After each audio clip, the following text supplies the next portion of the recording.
Alright, we'll get started here in just a moment.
Alright. Hi everybody. Hope everyone's doing well. Turn that music down just a little bit. I'm hearing myself through my own browser. Let's fix that. Alright. We are going to get started here in just a moment. Should get some stuff set up here. Get logged in on my laptop.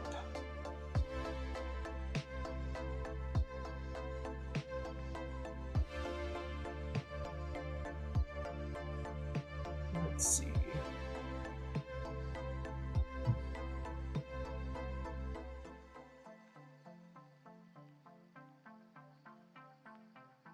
Okay, there we go. Getting stuff set up. First thing we're going to do, kind of like we've done the past couple nights, is probably clean off my desk a little bit. But you can see one of the projects we're working on tonight. We have come back to our scale collar set. So we are going to work on that. Hopefully y'all can hear me okay. If you can't, let me know. Or if I'm too loud, also let me know.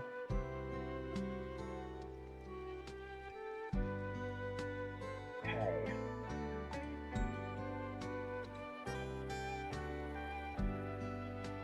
Go ahead and move a lot of this off.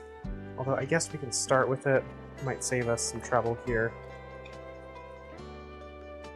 Move it just for the time being. Come back to it. Mostly I want to make a better flat space for everything. And not knock stuff over.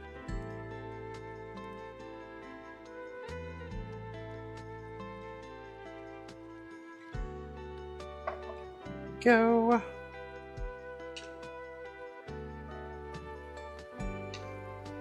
How's everyone doing tonight? Wednesday treating you well, I hope? Back to those in a little bit.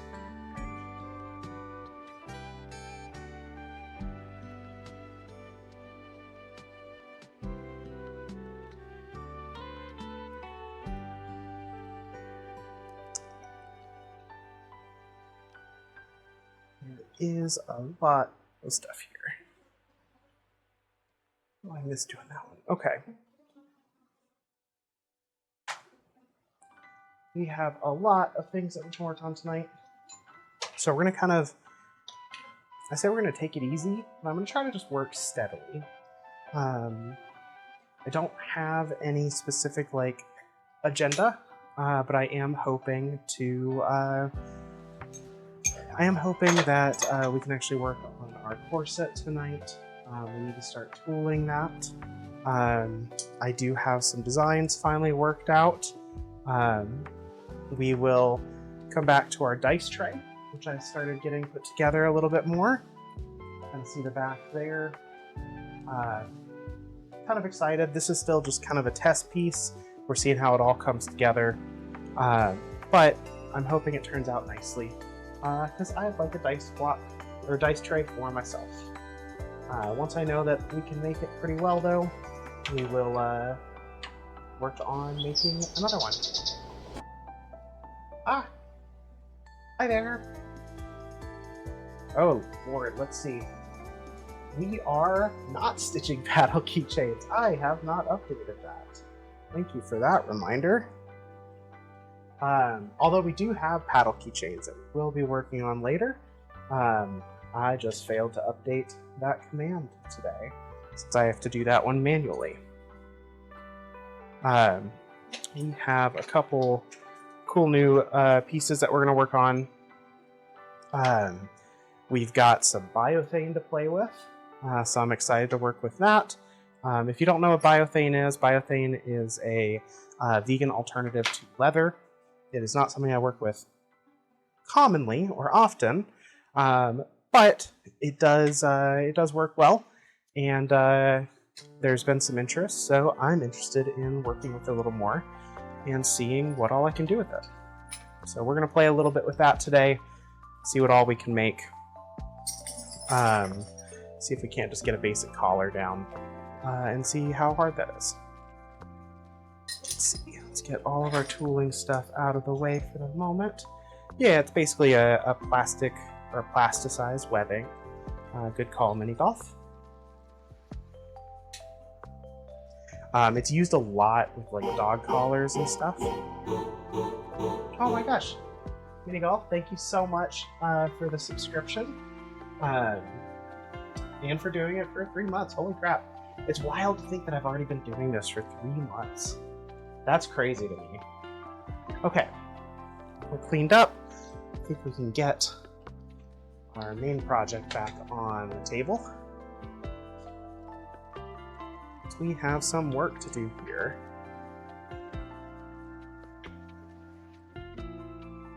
So these are our scale cuff and collar set. I am excited how these are turning out. Move our camera a little bit here, try to give us a good angle. And yeah, we're going to work on these a little bit today. We are going to start by using our Pro Resist here, because we are going to then antique this. And what the resist will do, the resist will keep that blue from getting too antiqued, while that brown we will go ahead and let get antiqued. I'm going to do this, get situated here, and we're just going to start going.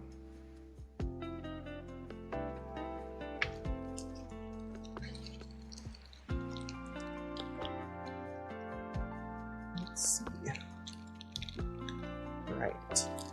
Grab one of these applicators. We are going to do what we've done in the past. We are going to start on our cuff side, because that is not the showpiece. And if we make mistakes, we can hide it well.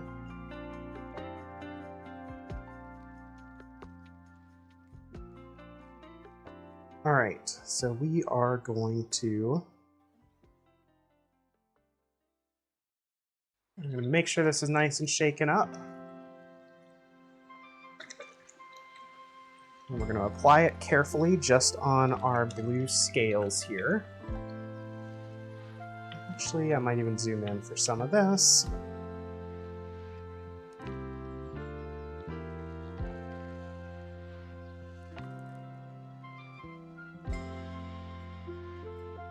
go.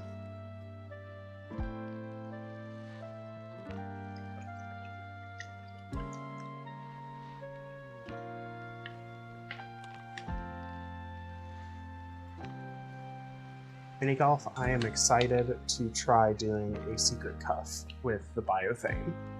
I'm excited that I feel like I can do it. That's something I had to do a little research on, but I think we can get it there. And if we can make it, I think this would be a fun alternative for people.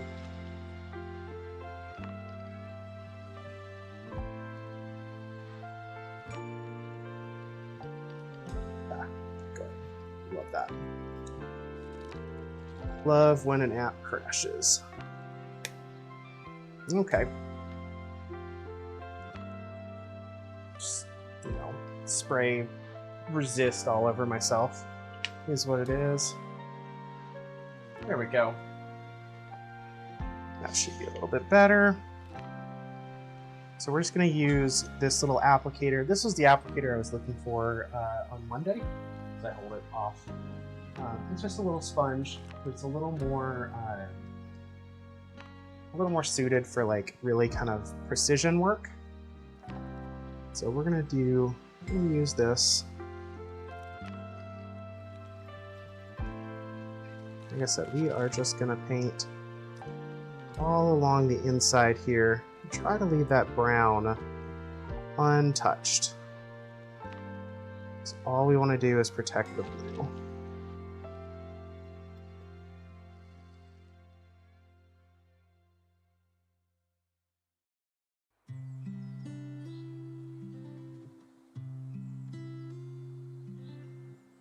The brown can indeed fend for itself.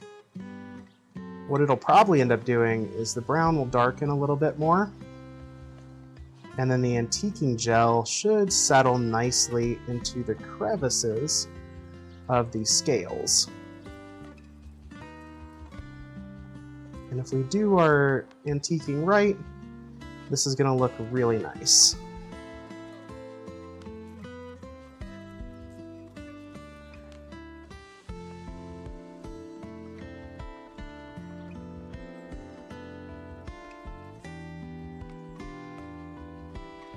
So basically we'll put this on for everything, and then we're going to let it dry for probably an hour or two, just until we know it's nice and dry, and then we will come back through with the antiquing and give it a go.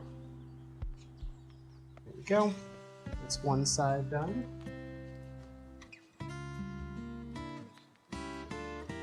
"58% burb. It's a good start. I'm sure it'll only go up.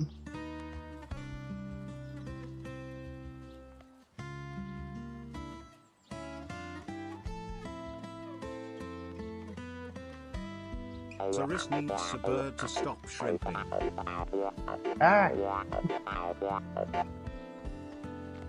I can certainly do that. I need to adjust the delay on the TTS. To hydrate. I will stop shrimping and I will hydrate right now. Also, hi Zaris, how are you doing? The number does always go up. Not really, but the base number eventually will. Because that's how I programmed it. Okay. It's one bit done. Keep going on the rest of this. Oh, I need to hydrate. I almost immediately forgot. Just spread this out a little bit more here, just so it's not kind of bunched up on the leather.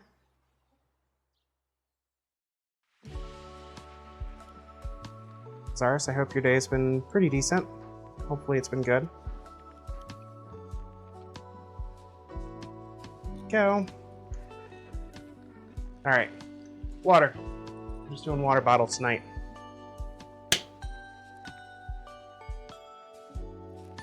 You're hanging in there. I feel that. It's a Wednesday.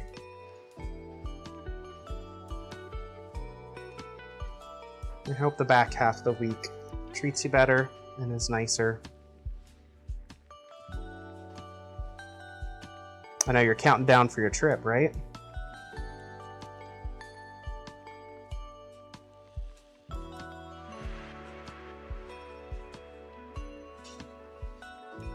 Work wasn't too bad. You're one step closer to vacay. Never finalized if things were happening this. Oh yeah, no, we didn't. We should. I'm certainly up to do something. I know Puppy is busy this weekend. I don't know what Victay wants to do or if she's doing anything, but I'd be happy to hang out.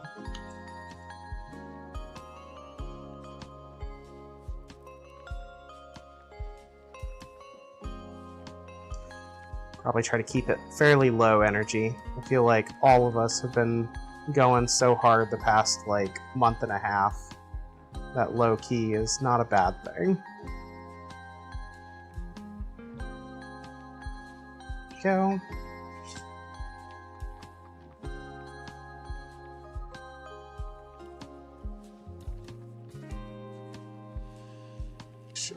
Still on the screen here. Got it zoomed in. I gotta remember that I have an area where people can see me. There we go. Okay, that's the cuffs done. Let those dry. This protect is just gonna help keep those scales looking nice. A lot of this is very much like me figuring this stuff out as I go. So this is my first time doing antiquing, which I'm excited to do. So what we'll do is we'll actually mix some of our own antique colorant, so it's still going to be bluish. At least that's the thought. I don't know if we'll actually do that. We'll try. But we possibly can. And then this protect will help keep those scales pretty nice.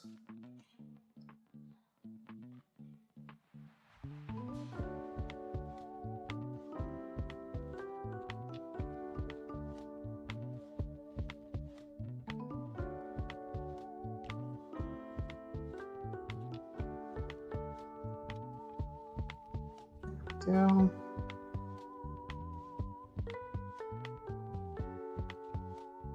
Fox friend is down most of the weekend. Their friend is also here Saturday night after the show. Oh yeah, that's true.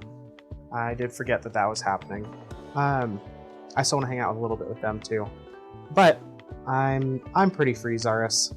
We can still hang out and maybe like watch a movie or something.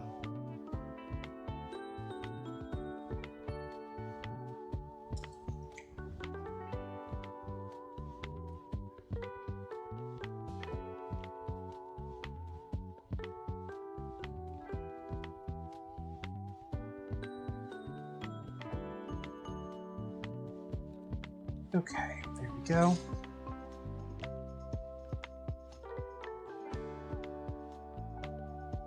Yeah, I should have checked my calendar, Victay. I completely forgot that's been on there for a long time. It'll be good to see them again.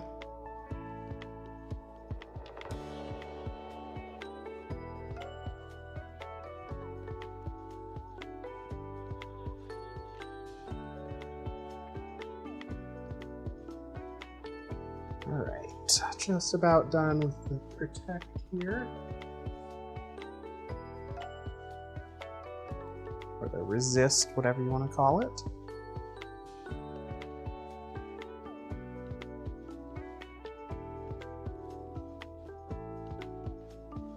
Just one more flip here. So you can just get along this edge nicely.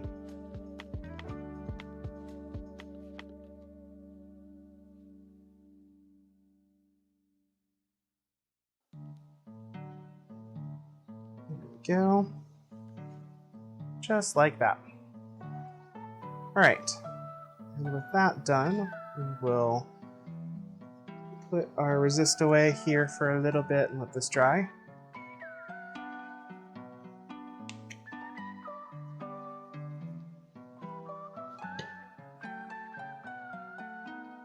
There we go. We're just gonna set this aside for now. I think I'm gonna put it over here. Move some stuff.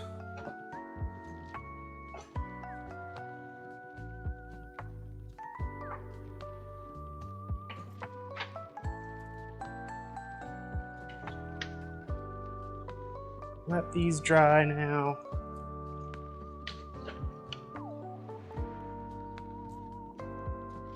And we'll come back to them in about an hour or so. Now, we can start working on our tooling our leather. So I've been wanting to get back into the corset for a little while now. That has been a ongoing struggle, mostly because I've been trying to figure out like designs and how I want stuff to look. I've not been super confident in what I'm doing. However, I think I have some stuff to at least start with. So, I forgot we did that. That's a bummer. Okay. We are just going to take we're going to start with our damage side here. I'd rather address it first. We're going to get our tooling stuff out. And what we're going to do is we need to sketch some of this. Or rather, we need to mark the leather so that we can tool it properly, which means I need to get the patterns that I want out. Now, I'm going to do this a little bit differently than I have done in the past, or than most people might do it, because why would I ever do something the same way everyone else would? So this is going to be a fun new challenge here. Let's see, let's make sure I am upright here. Gonna move y'all over so you're a little more centered. Let's see what we're doing. I'm also probably gonna zoom us out just for this, because what we are gonna do is, let's see, I want probably my feather patterns for this.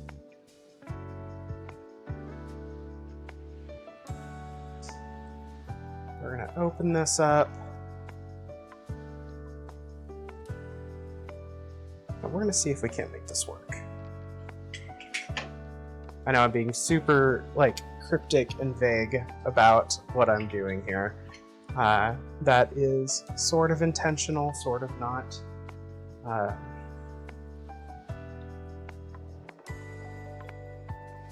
we go. Haha! I have a projector. Had this set up for a little while.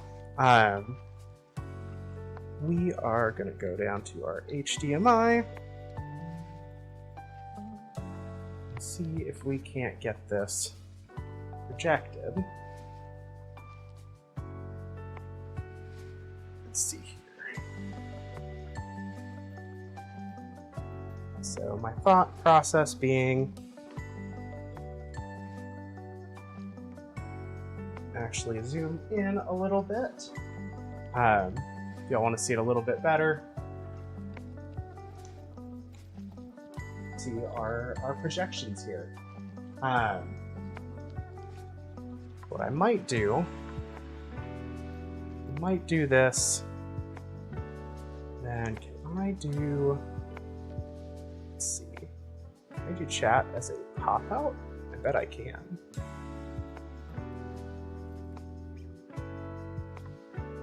That.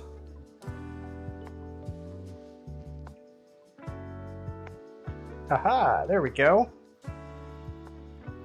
And now I can read chat on the table. All right. So, we've got this. I'm also realizing that I probably need to do my ivies first. Hi, YouTube, you're on the table. Yep. That again.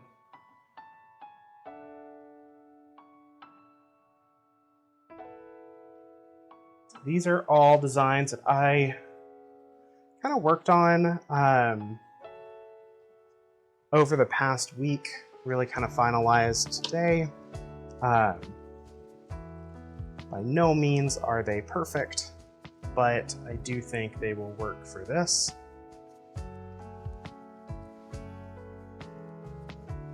think we're going to do something like this. Try to get it on this edge here.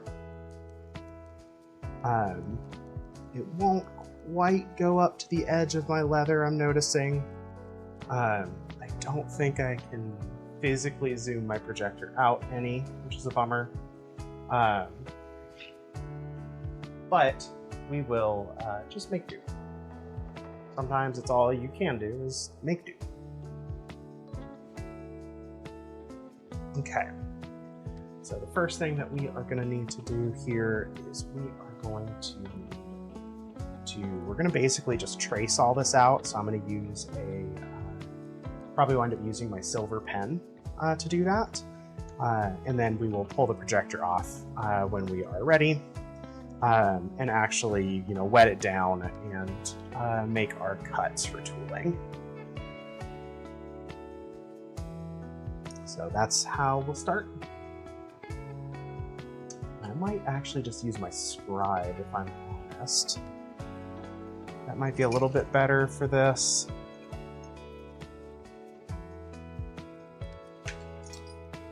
Let's see here. So I really just need to make markings.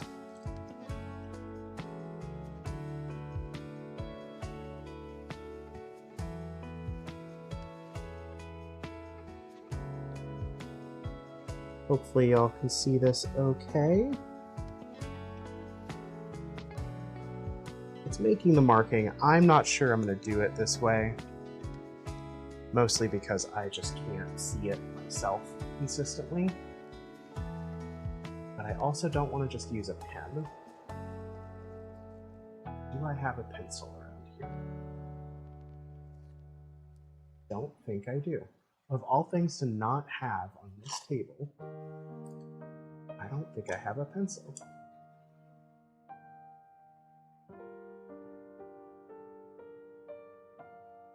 Top of my head is blocking part of the view. That's fair. I can actually adjust that for y'all. Because we are probably going to be, I'm going to be leaning up against this a lot. So make sure I'm not blocking too much here.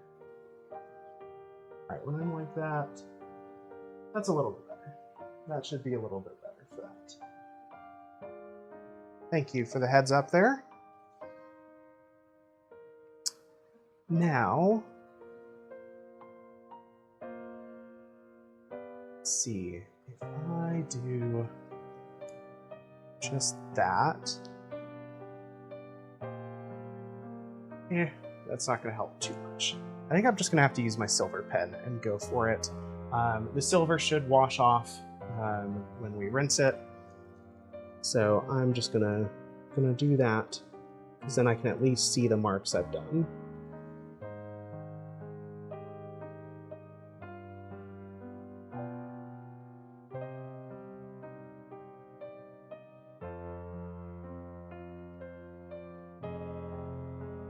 I am excited to get to the other sides, because I have some more fantastic designs ready for it. So it'll be a fun experience.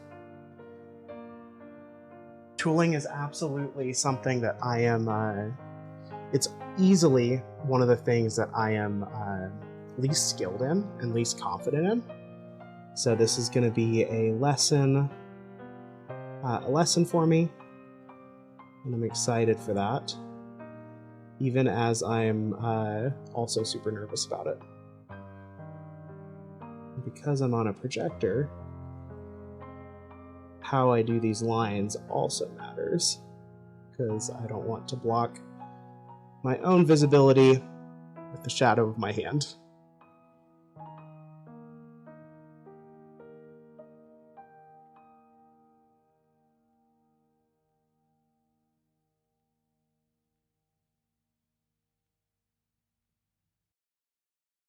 There we go.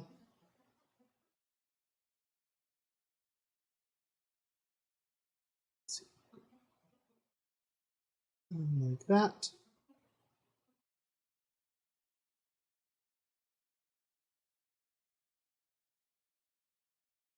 So basically, the way the design that I'm doing for this one is going to be effectively these ivy leaves on either side. And then in the middle here, we're going to do that repeating feather pattern, which I'm hoping will look really pretty nice. I wanted something that was kind of simple and repeatable, and not too terribly complex, but still wasn't just like a repeat pattern for the entirety of the back here. And I think bordering with some big ol' ivy leaves like this is a great way to do that.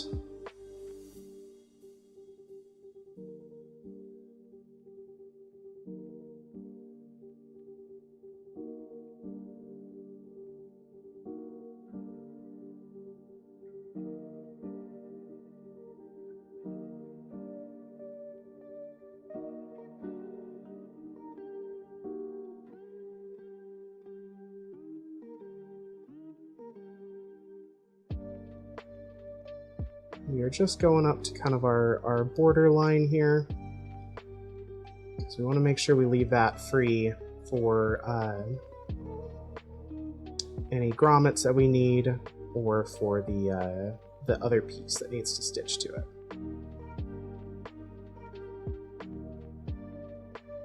There we go.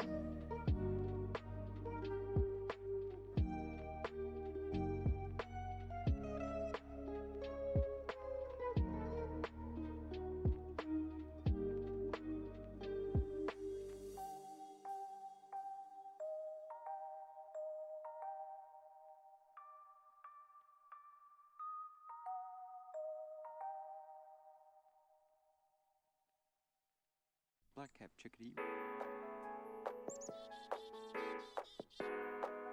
Okay.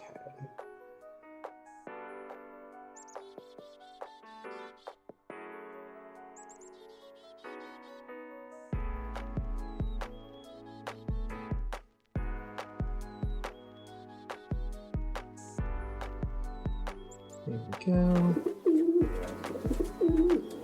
Aw, thanks for the head pats, Nova. Hope you're doing well.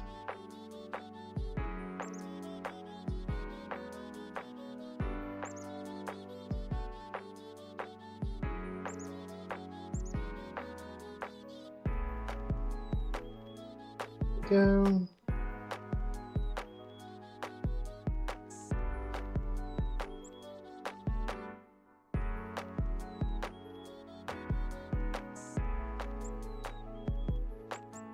A few little changes here, because I know that leaf back there needs to look a little bit different.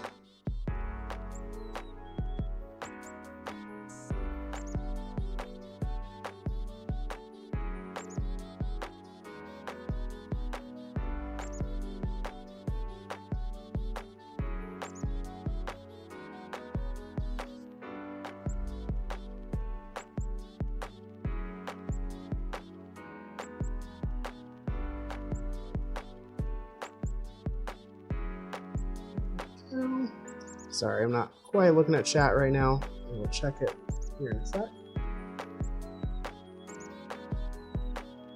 Miserable, but you're okay? I'm sorry.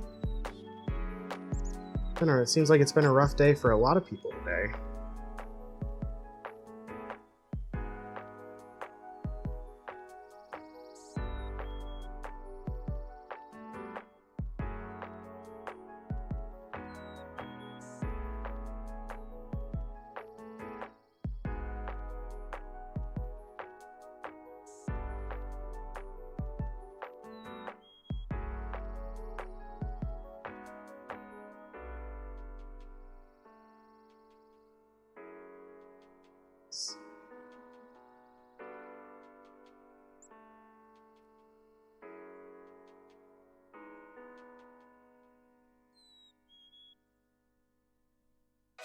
Yeah.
Almost done with this.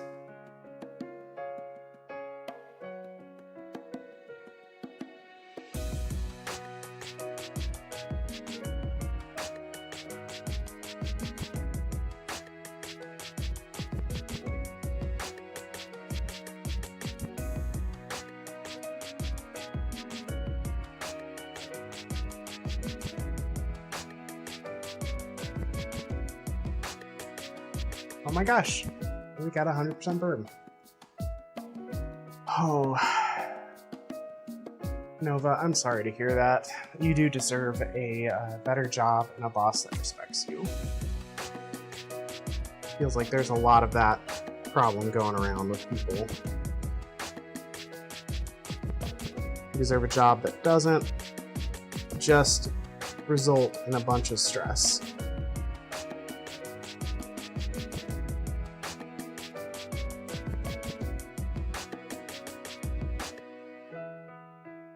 Okay, that should be everything on my line here.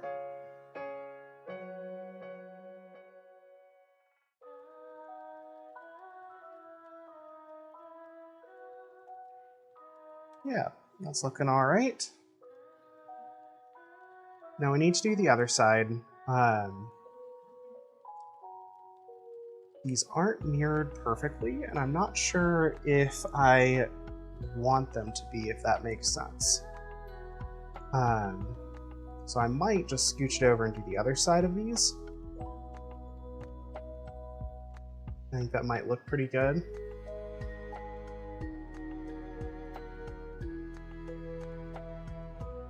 They're mirrored vertically, but not horizontally.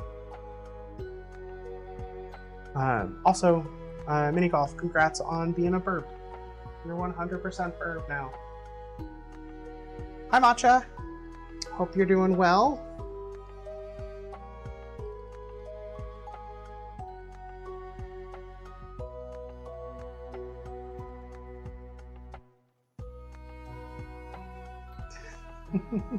Her titties were like blue. No, I'm Bablu. No, like car blue.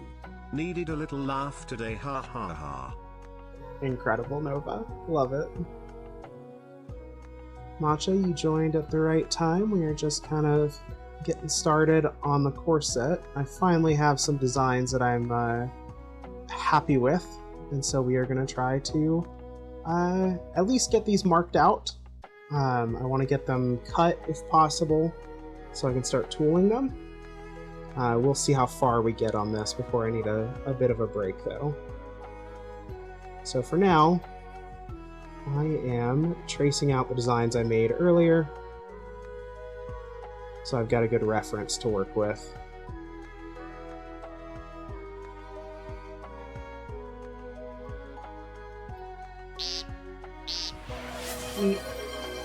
Matcha's first in the flock. Game Grump jokes are great.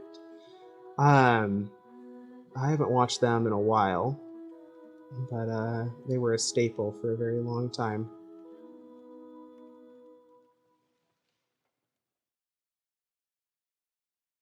There we go. Let's get the veins on this leaf going.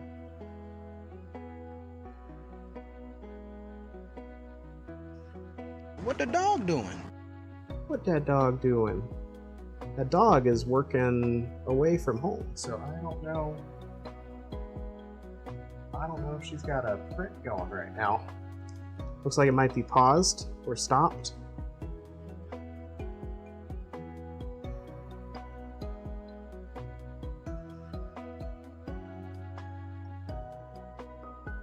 How had no one reserved it? People just don't always recognize it. It's, you know, it happens. It takes time to build the habit of redeeming the flock leader, because it's new.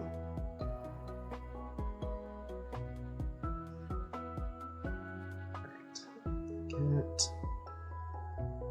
these veins going here. Love veiny leaves.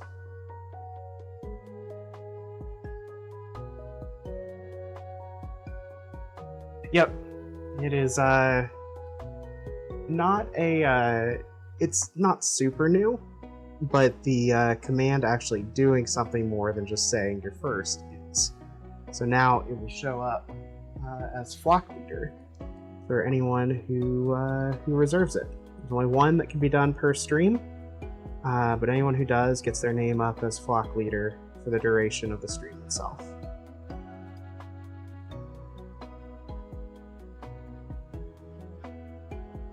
There we go.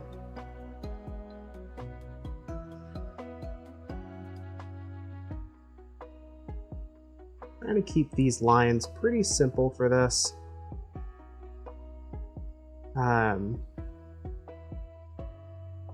Mostly because if we go really too intricate with these like detail lines, the tooling tends to get way more difficult to fully do. So I would like to avoid that if possible.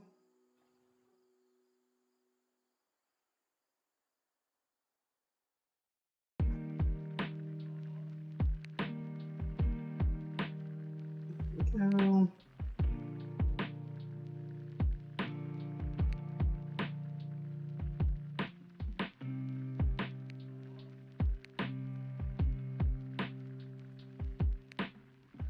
For anyone wondering, yes, I'm sticking out my tongue while I work in full concentration.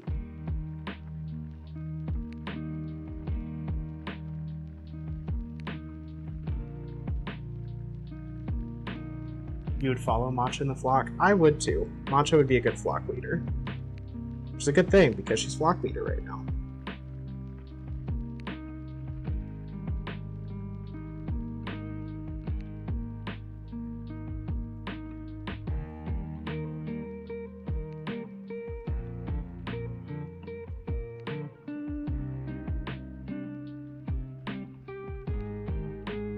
Go.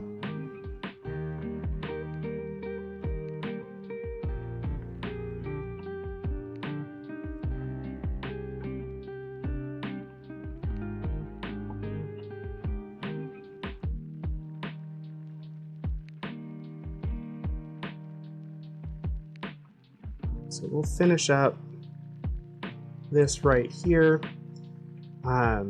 And then we're going to have to grab the other panel. And I'm going to do the same thing with the other one while we have this pulled up.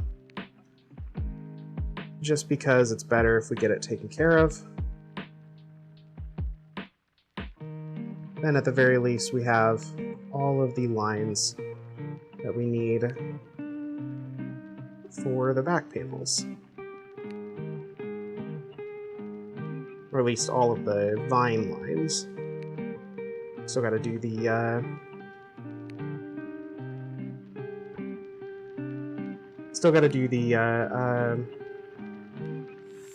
what you call it? The feathers next.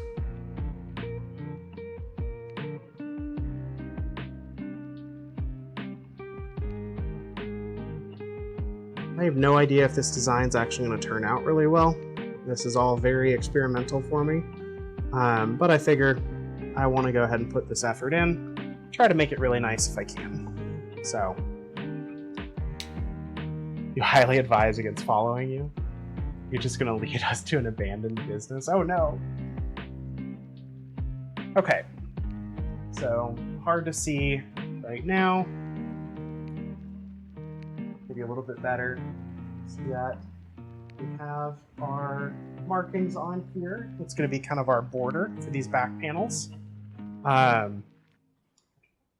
So we are going to do the same thing with the second back panel. So this is the left one. We're going to go ahead and do the right one as well, and then we'll switch our image over and work on the feathers. So grab that. Yeah. Okay. Back right. Okay. So this one's going to be like this.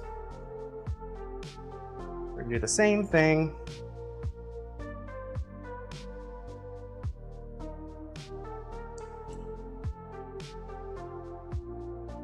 Thank you. I think it looks pretty good too. Hi, Latigo. How are you doing?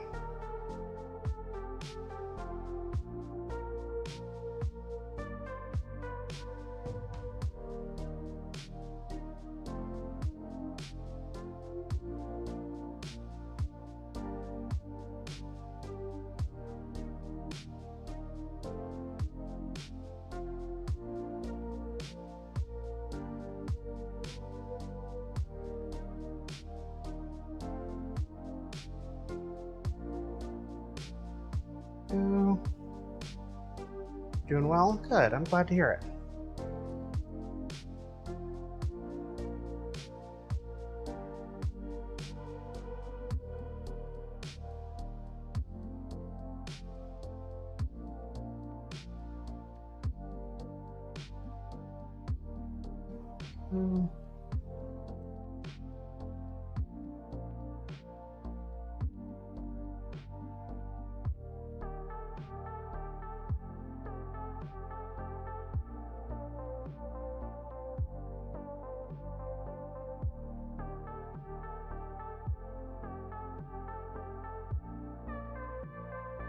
Pull that over. Hot today, but it's cooled off now.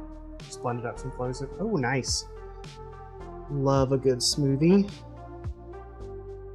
Hopefully it's nice and refreshing. It wasn't super hot here today, but it did get pretty warm. I am grateful to have AC in this room right now. Honestly, it means I can go a lot longer.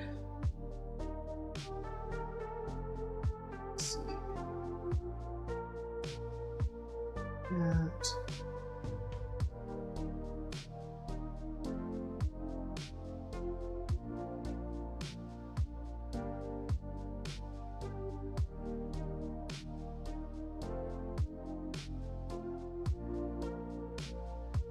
Down from 90 to 75. That is a big shift.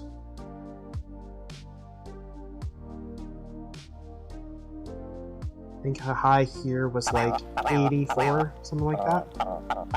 Hi, Star.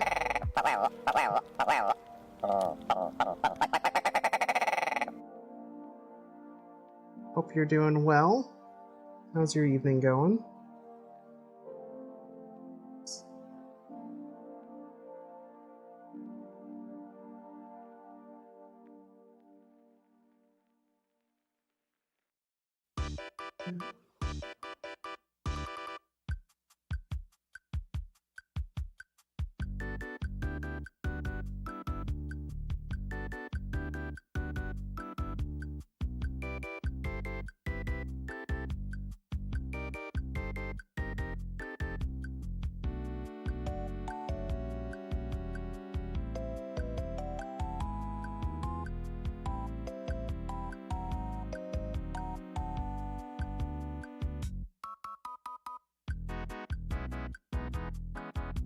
Sorry if I'm a little slow to respond right now. I am just a little bit focused. Also, if you can see my head in the bottom of the screen, I apologize. I'm trying to stay out of it, but I'm the kind of person that likes to kind of hunch over my work sometimes, especially when I'm focused. Hence why, you know, the posture reminders all the time.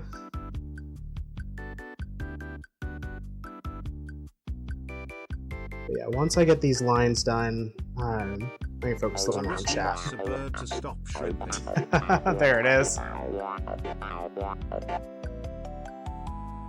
I do hunch.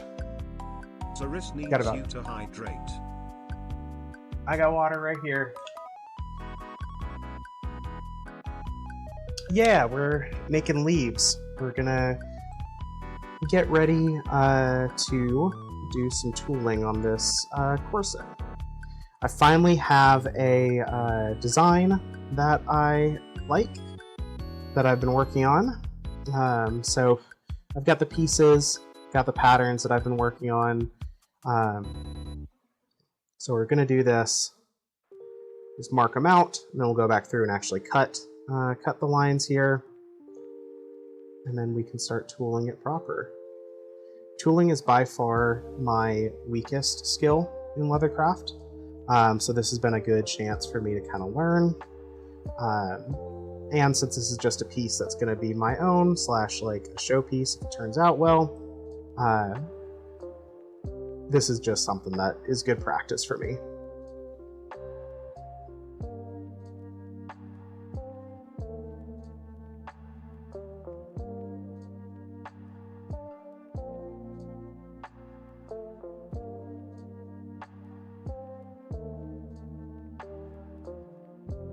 I can't see it. Yeah, honestly, same Latigo. It's very similar. I am wearing my glasses right now, which are helping, but I am definitely blind, especially if I don't have them on. And so I just get right up and close and personal to figure out whatever I need to do. Go. Let's see. Almost done with this side here. So these vines, this kind of ivy, it's going to act as our kind of border for this one on either side. I'm not looking to mirror it perfectly. Kind of want it to stay pretty irregular. And I think we can accomplish that. And then the middle is going to be feathers, because why not? These are the back panels too, so I'm starting with these because I'm going to learn lessons on this. So I might as well start with the part that's less likely to get seen. Okay, that should be those. Hi, Sorka.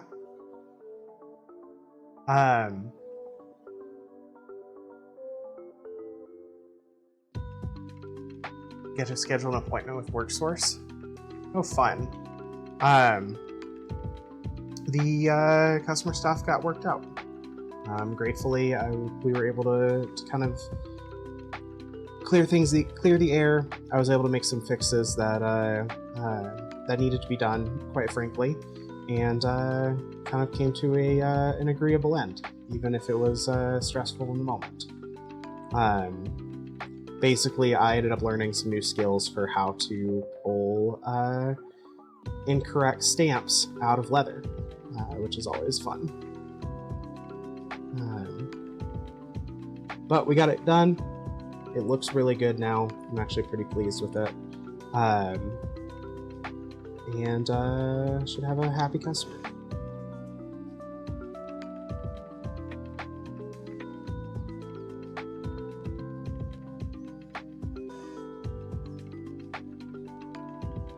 Go.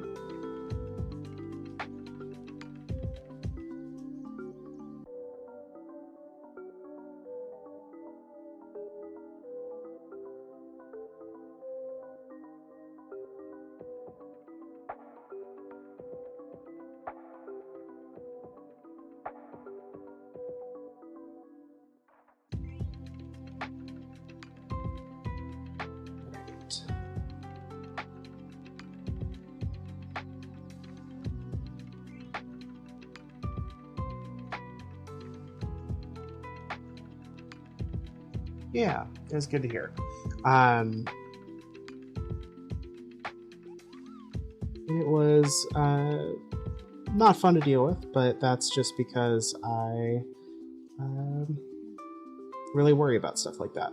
I want to provide quality goods, and when someone's unsatisfied, it is something that I want to fix.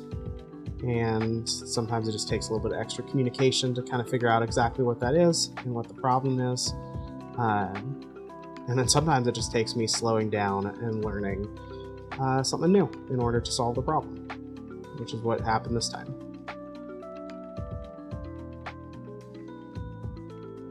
Go.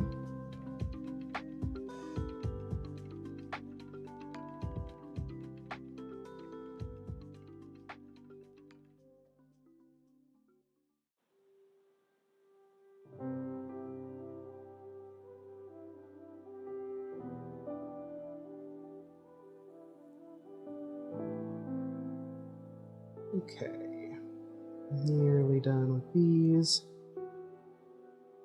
By nearly, I mean like about halfway with this side.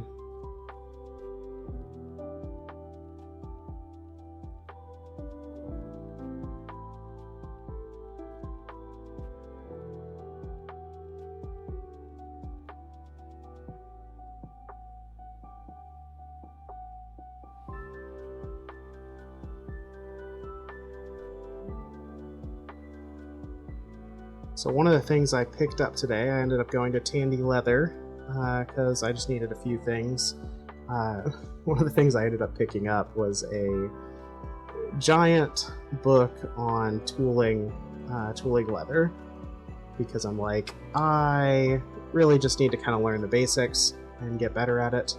I know some of the basics, but I need to practice some, and doing more than just basic reliefs and backgrounds and stuff like that.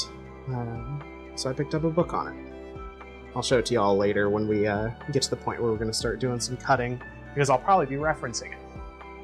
The frustrating part is that it is about the size of my workbench.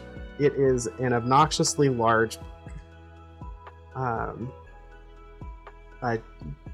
it was printed that way because there are like patterns in it that I could use if I wanted to.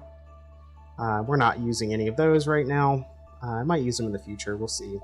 But they wanted to make sure they were big enough for projects, so you could kind of like trace off of them and whatnot.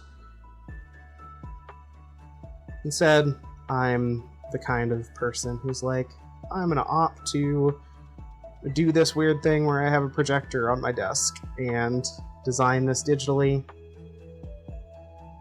and just trace it in from that way. It seems to be working okay.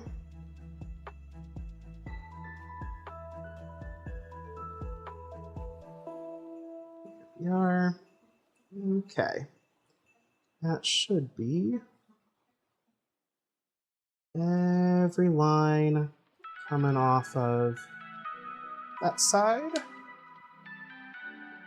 A little light here.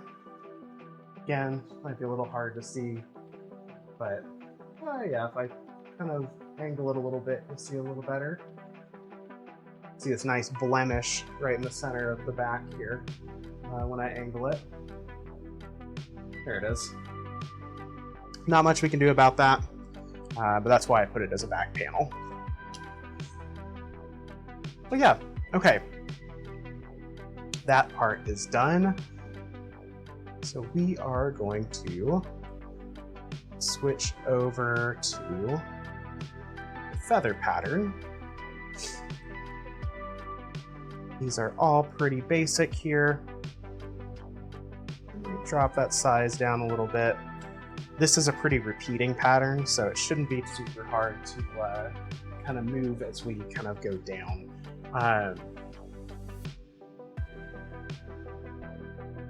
yeah.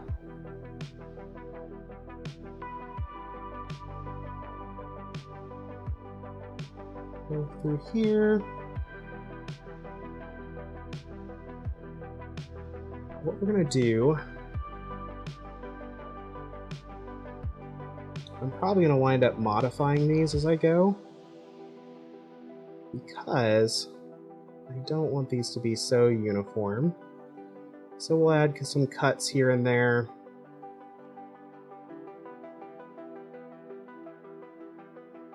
Just to kind of help break things up a little bit.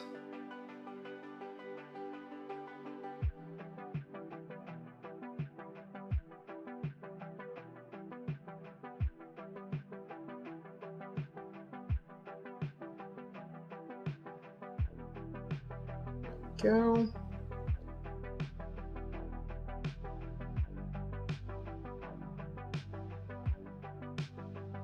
The other thing I will do is try to kind of smooth up the lines for the feather follicles here.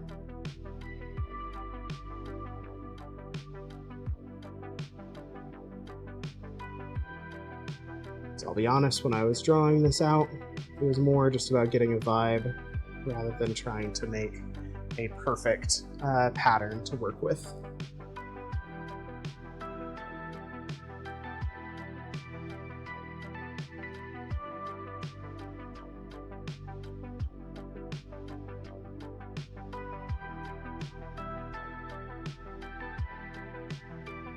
There we go.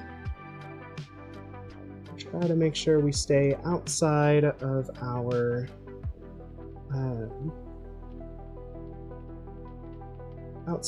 ivy here.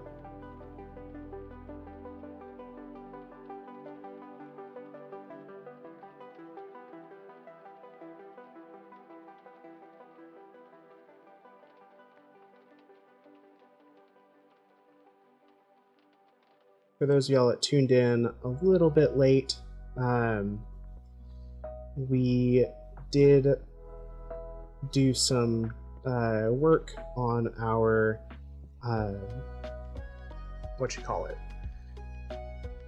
we did some work on our scale cuff and collar set that I think has turned out really nice, and I'm excited to kind of show y'all.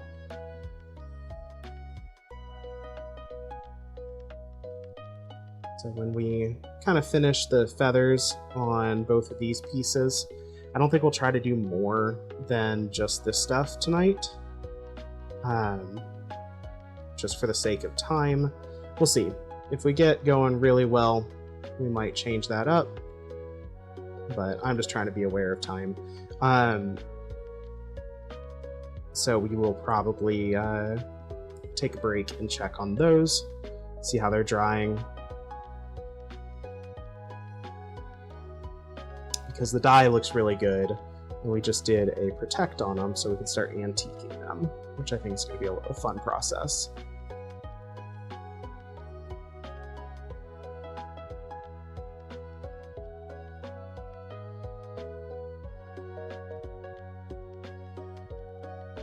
Go.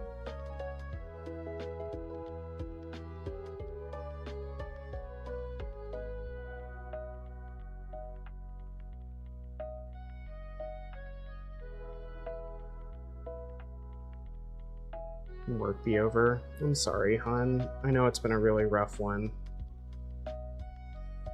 People still being really shitty.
Making alt counts. Ugh. That's the worst. I'm sorry.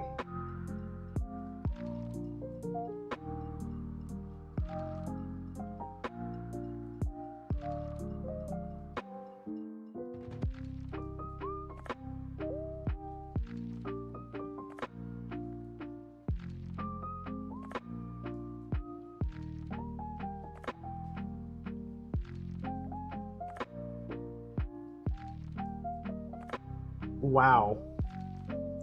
That's quite the bullshit defense.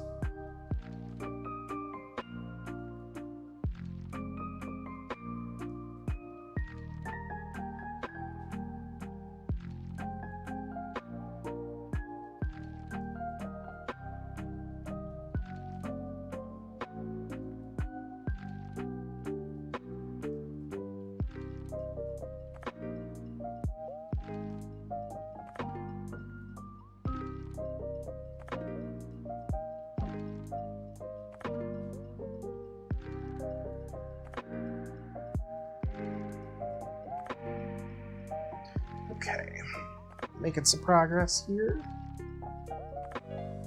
They just wanted to kill all of... Oh my gosh. That's awful.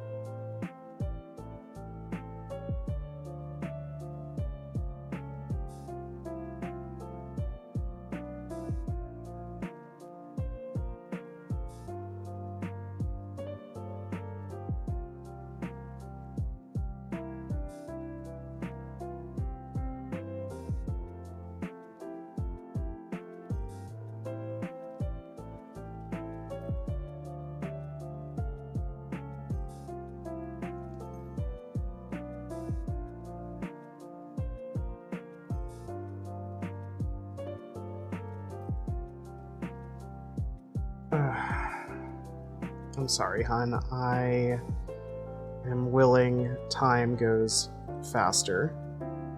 And that those people just fucking log off for the night. Go touch grass, something.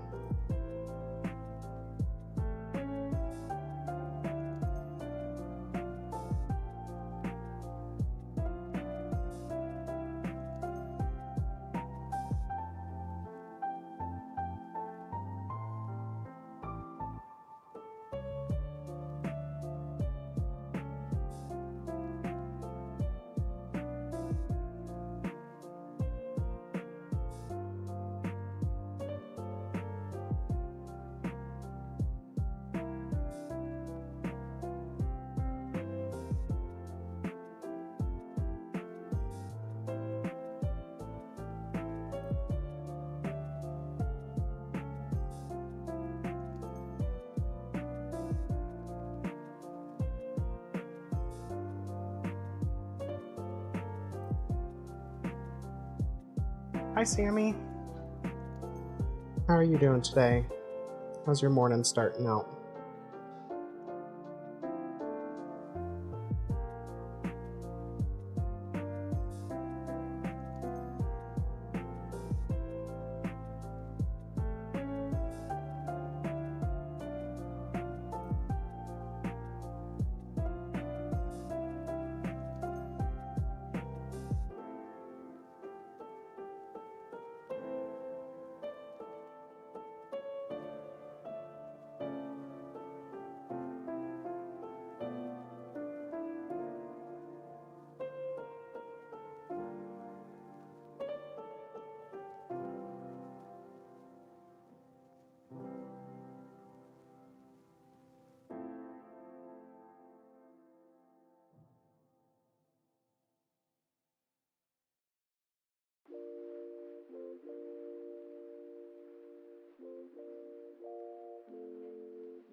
Don't know. Therapy yesterday was weird.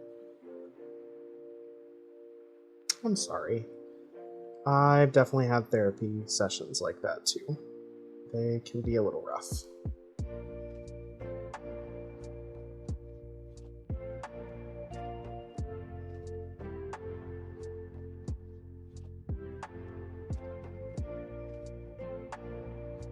Right. Just about done with this bit. We'll kind of move it down a little bit.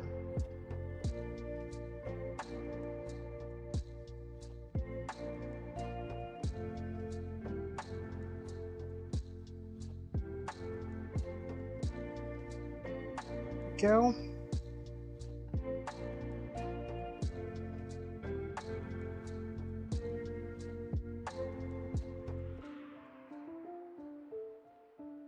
Let's see. I want to need to move some of these paints out of the way so I can scooch this up a little bit further.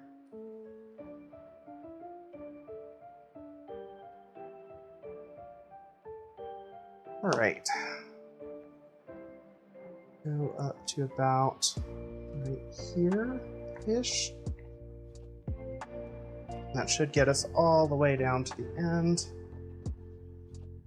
And then honestly, we'll probably take a break on this and work and check on some other stuff.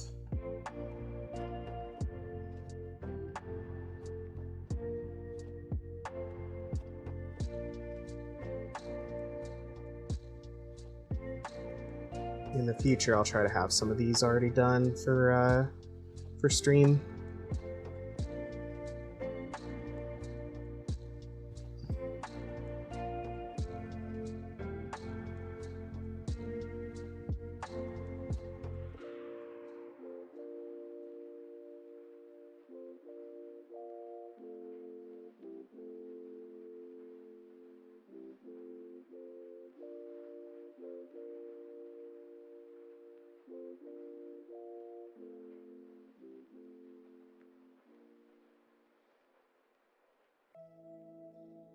There we go.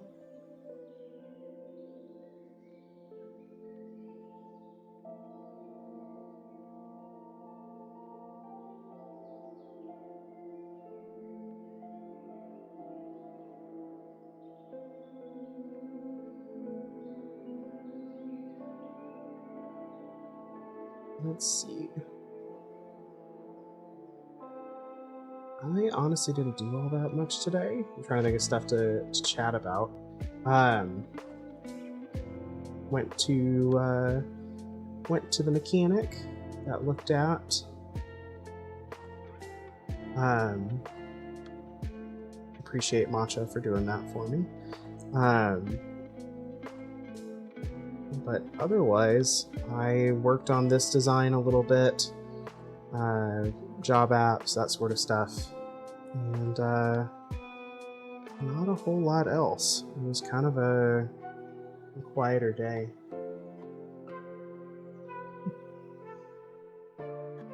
Hey now.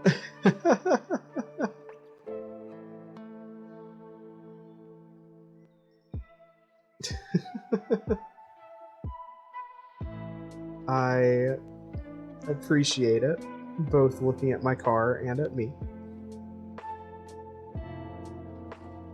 Although there's some more serious diagnosis for the bird than there is the car, I'm sure.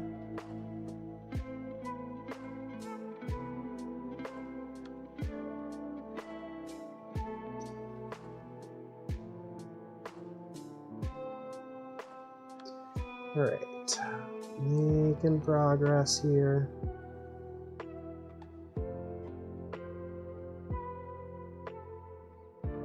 Also chewing through my silver pen, but that's okay. I have a lot of spares. This is good for getting these markings down. The upside to the silver pen is that it will wash off. So we can wet it, and it should be fine.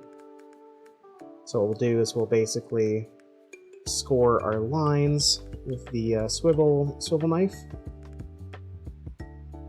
and then we can actually give it a bit of a scrub, and that'll get rid of the actual silver lines themselves.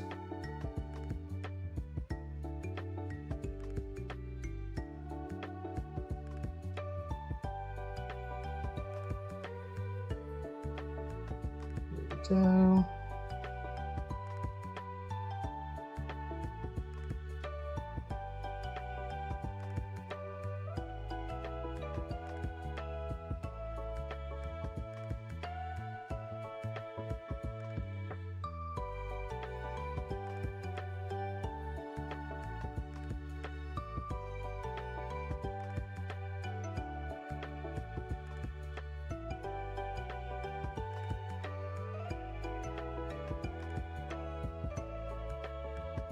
Go.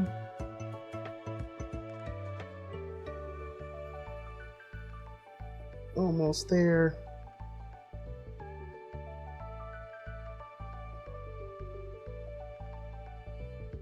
I say that to myself more to be like, okay, we're there. This doesn't go on forever.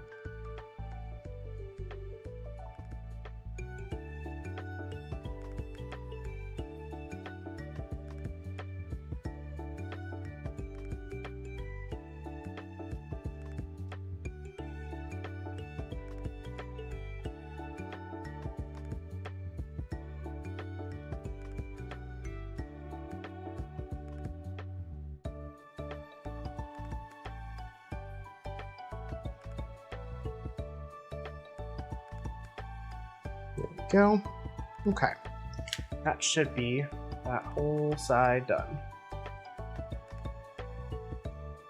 Let's see. So that's a pretty detailed background.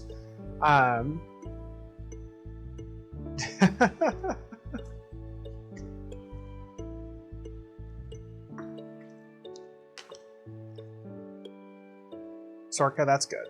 I'm glad to hear it's at least over Zoom. That'll make that a little bit easier. Let's see. So that is one side. Again, I'll kind of hold it up at an angle. You can see a little bit better. It's a lot of stuff to cut and mark, but it's a big panel. So yeah, we'll kind of figure this out as we go. We have one more back panel to do. Before we do it, though, I am just going to leave this projector on for a minute while I turn our lights back on. I'm going to check on our scale pieces. Oh yeah, those are looking good. So, hold up a little bit. Get a nice shine to that. That's going to be that protect, which is going to help us with our antiquing that we're going to do. Grab the wrong piece. There we go. Okay. Pull these paints off to the side here. I don't need them right now.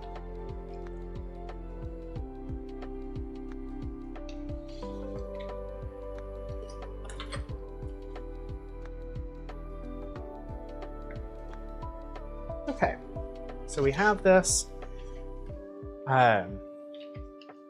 We are now going to use our antiquing finish, which is going to help kind of give this a bit of a older look. It's a gel that kind of sits in lower parts of the lower parts of the engraving, which should look really cool.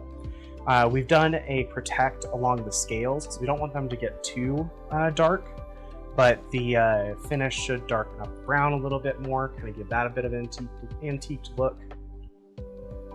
And I'm just trying to figure out if I want to go with a medium brown as my antique, or if I want to go with a neutral and try to color it a little bit with maybe with our turquoise dye, so we kind of have a more turquoise look. I could also do, I don't know, I have some mica so that we could put in it if we really wanted to. Mica powder might be an interesting touch. Give it that kind of like gold dust. I'm not sure. We are very much kind of figuring this out as we go right now. So yeah, let's see. Wiping heavily in a circular motion. Remove excess immediately. Clear raised portions. Leave accumulation of paste, perforations, or depressed areas. Excess can be allowed reused, allowed to dry, and then buff. So we will do Resolene afterwards.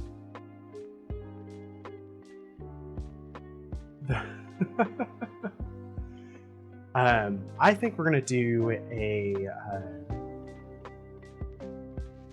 I think we'll do a bit of gold. I think that might look really cool. I kind of want to just try it out. No idea if it's gonna work. So this could be a big ol' bust. But either way, it should be interesting. Okay. So we're gonna grab this goop out. I should grab my gold dust as well. There we are, the King Tut mica.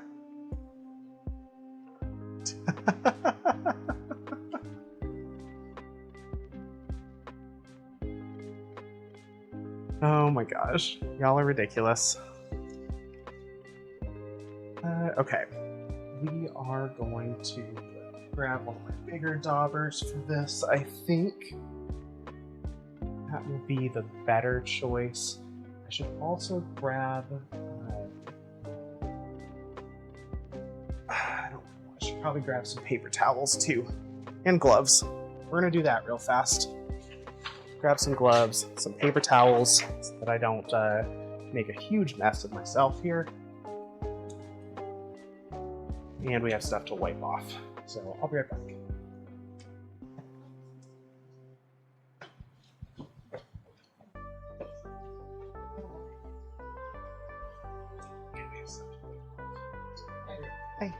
I'm still mic'd. I don't know if they can hear me, but I don't think they can because the receiver's still up there.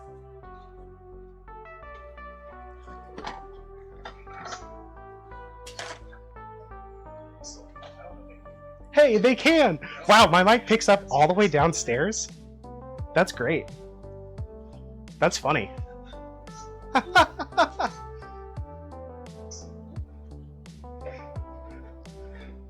Love that.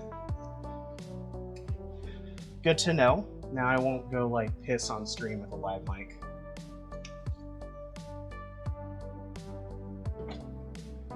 Okay, I am back. I have paper towels and gloves and my big doppers. Okay. Are we ready to try something that I've not done before and could go horribly, horribly wrong?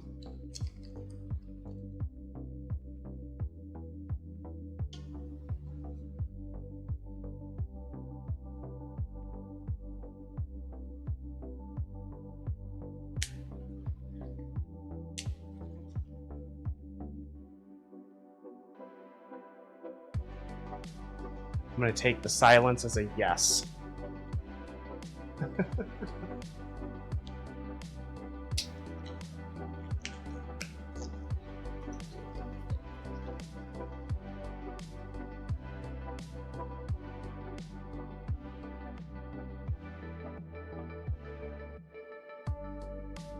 All right, here's the real question. Is what we're about to do the actions of a majestic raptor or a scrungly seagull? Or a horny pigeon? Gold's kind of horny. It could be that too.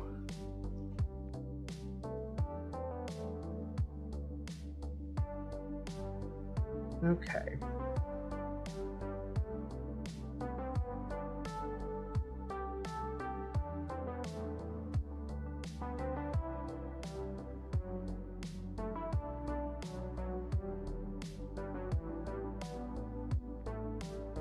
This is going to be some interesting stuff to work with, I can already tell.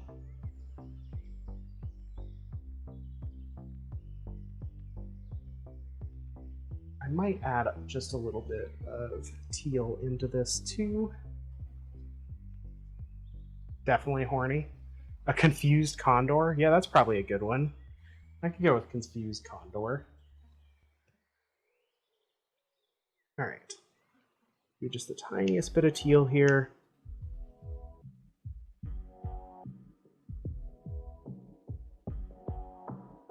So this is a neutral finish, meaning it's mostly uncolored on its own. We do want to add a bit of a color so it actually does something.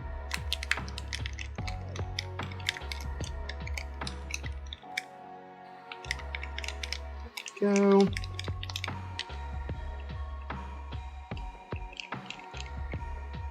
And now we are going to take just a little bit of our gold dust here, the mica.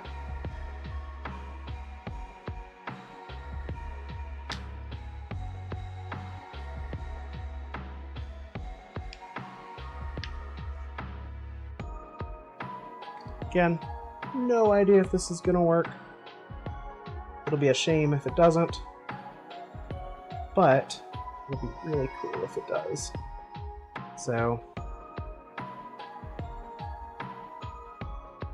that should be plenty.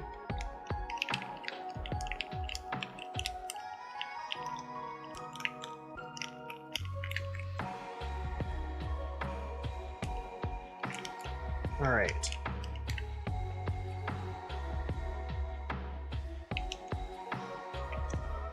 Let's give it a go.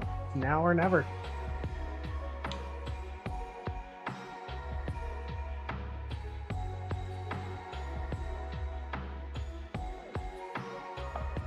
It looks like I'm definitely going to want more paste here.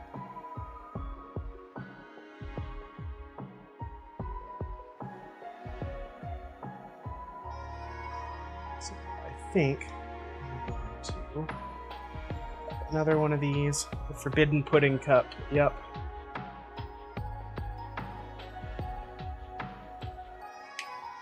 Add some more pudding to the cup here before we get any further.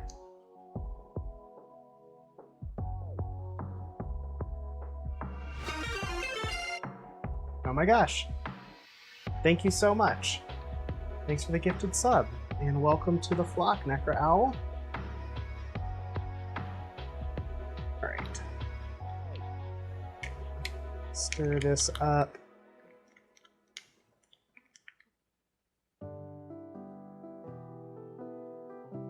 Very curious how this is going to wind up.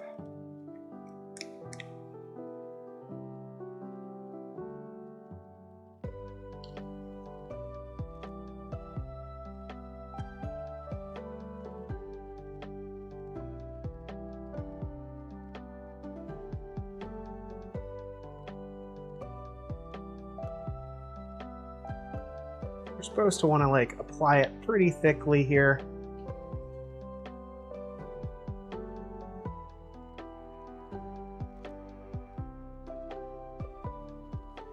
Like so. Almost wonder if for the next one I want to add a little bit more gold to it. But for this one, we will call it as it is. Wipe off the excess here, just like it tells us to. Ooh, I do like what that's doing. It might be a little hard to see on the camera. It's cooled down the brown a little bit, so it's not as warm of a brown anymore. And then the mica seems to give it a bit of a gold sheen that is kind of getting trapped in the scales, like the lines between the scales, which is nice. I'll see if I can't zoom in here in just a second to show y'all a little bit more. This is pretty much the vision I was going for. So I'm glad to see that that seems to be doing the job well.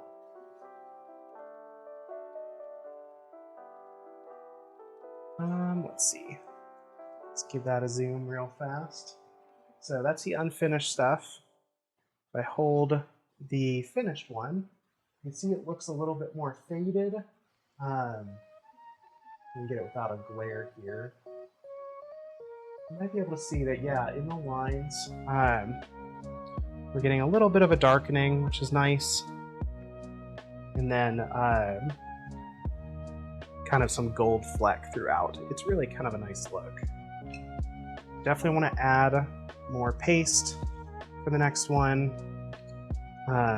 just because we use a lot of it. And definitely more gold mica. But I think we have a process now, which is good. Set it to the side. There we go.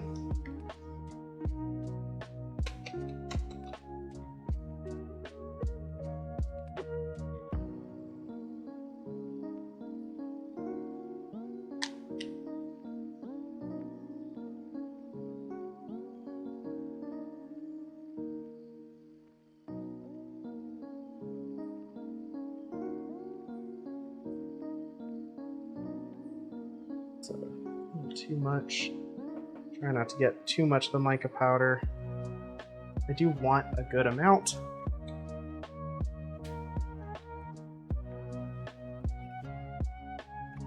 Few drops of the turquoise. Also, fun fact about this turquoise. Besides the fact that I just spilled it all over. One of my paper towels here. Fun fact about the turquoise, it smells like mint. So, never would have guessed that, but as I was letting this stuff dry, when we dyed it the first bit, I checked in on it, I was like, oh, that's a minty odor. So I imagine some of the color probably comes from mint. Maybe like a spearmint or something.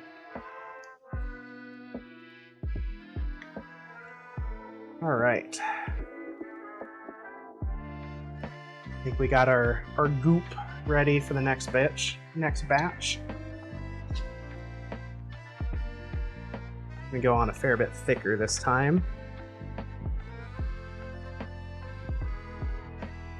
If I need to, I'll go back to that first one and add a second coat, because it says that I can do that.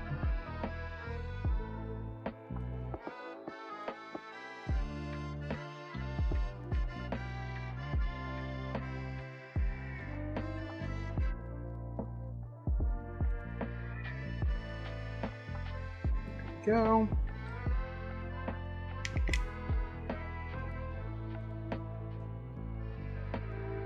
Now, because of the thinness of this leather, this antiquing may not be super noticeable all said and done, because it just doesn't have super thick grooves to sit in.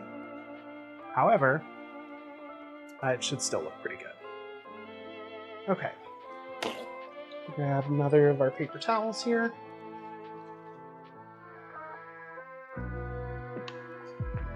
Just gonna kind of go over it.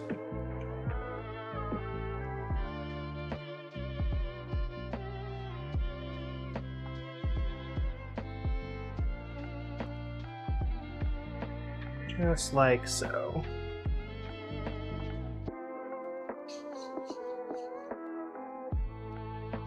Don't want to push down too hard because I want the goop to stay in the grain and in those troughs. But I do want to clean off the higher points of the leather as best I can.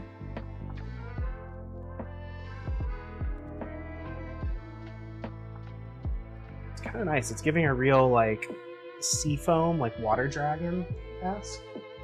You know, it's harder to see, but it's looking pretty good. I am very pleased with how this is turning out. Zoom this back out because I forgot that we were still zoomed in. I apologize about that.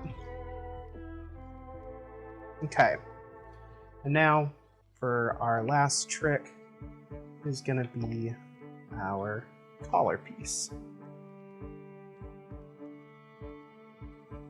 to which I am going to try to dab some more of my gold mica powder in and remix a little bit of what I already have,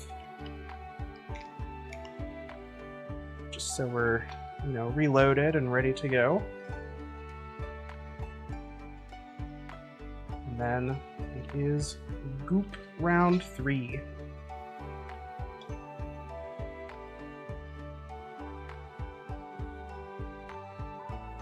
Again, going for a pretty thick coat here.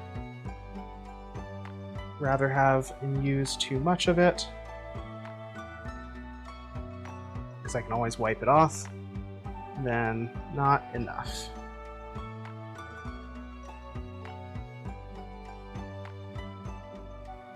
Just like so. That up.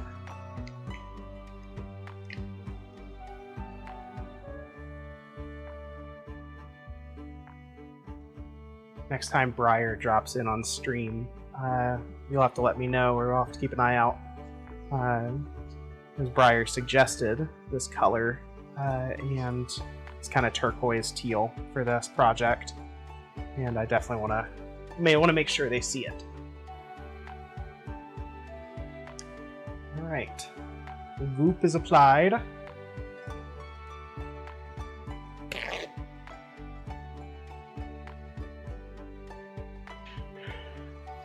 We goop the leather in order to de-goop the leather.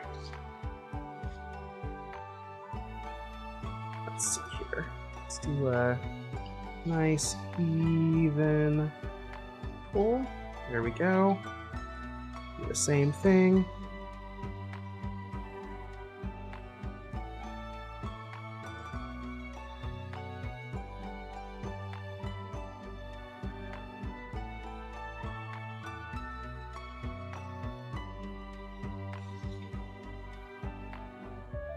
we are.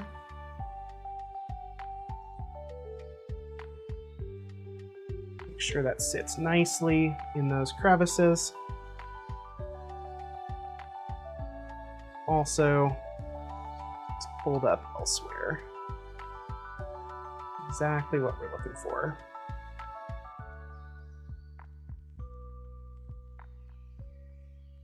Here we are. Grab another paper towel here. Go through a few of these for sure. Finishing off the cosplay. Thanks for hanging out while you do so. Definitely am looking forward to seeing that finished.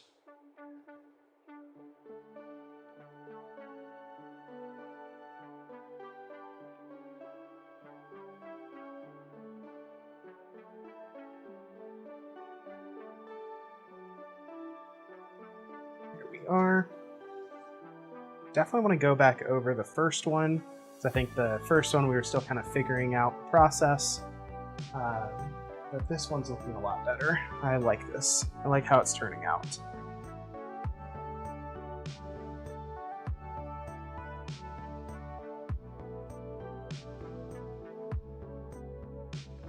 There we go.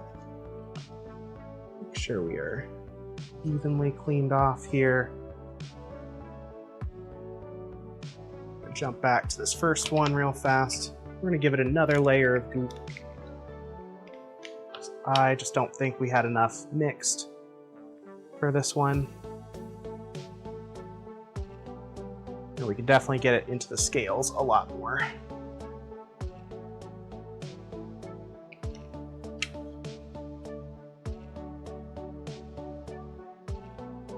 There we go.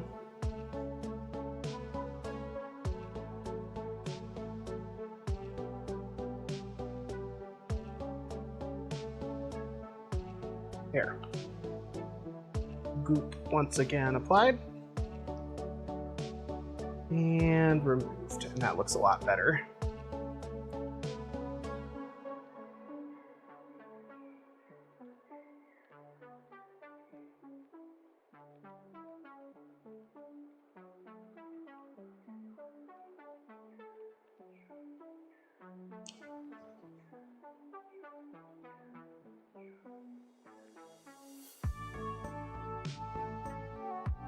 Go.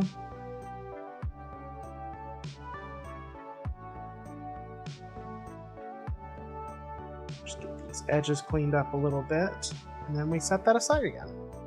So now we get to let it dry. The goopening has been done. We have gooped.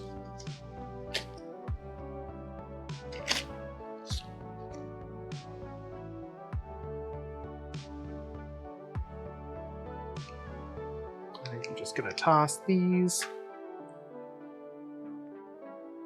Put our lid back on everything. And then we'll set these back aside. We have what now? We've gooped. We've gooped all over this collar and cuff set. The goopening has happened.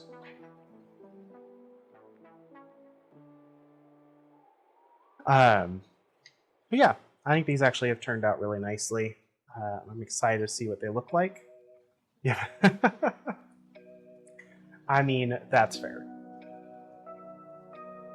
Not much goop to be had in that case.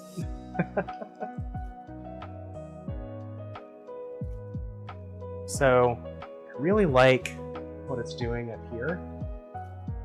It's turned this brown, it's given that like gold sheen to the brown really nicely. You can see it all in the scales as well, when there's not like a huge glare. If it'll focus, come on, you can do it. I believe in you. Maybe. It's got a really nice like golden sheen, which is really what I was going for. This gives it like a. It feels like a sea dragon, if that was the case.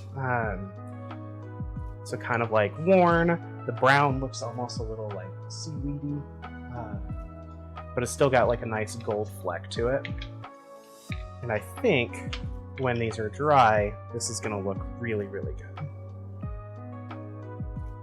And even if they don't look perfect, they are going to look nice enough that I feel like I can finish them off with some extra paint steps if needed to kind of like make sure they're where I want it to be. Okay, with that done, we will jump back to our sketching here, just because I need to get the other panel done. So for comparison, with the lights on, you'll see that, we'll zoom back out here. For comparison, you can see that this one is finished, at least sketched out. This one's still missing its middle ground. So while I still have this image pulled up and at the right scale, we are going to work on finishing that. I'll probably leave the lights on for now, just because I can still see this pretty well, and we'll just go from there. Hopefully everyone's doing pretty good.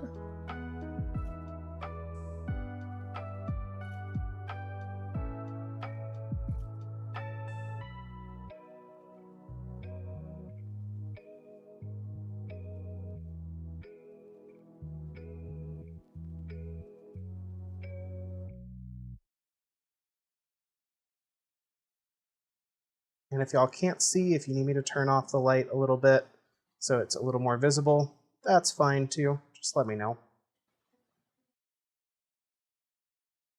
I don't know what's going to be the better choice with this projector, to be honest. It's not a particularly powerful one, so not sure if the light being off or on is better in particular for this view.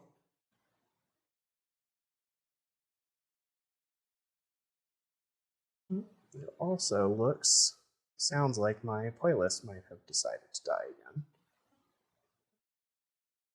So we will give that a fix here in a second.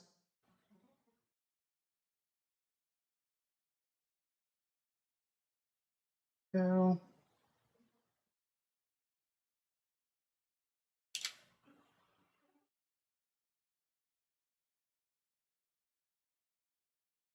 Okay. Music, come back to me.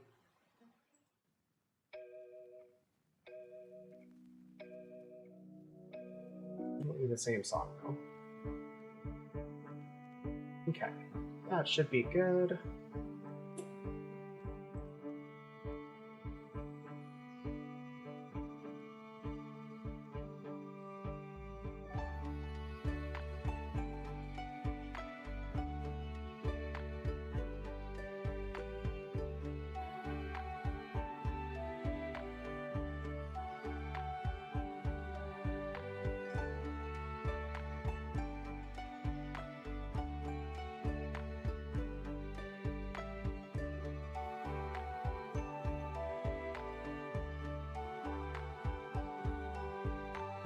Okay, you're gonna go offline.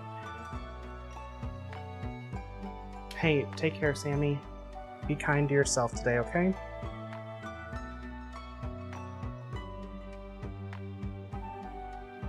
Thanks for stopping by, and I hope the rest of your day is a lot nicer.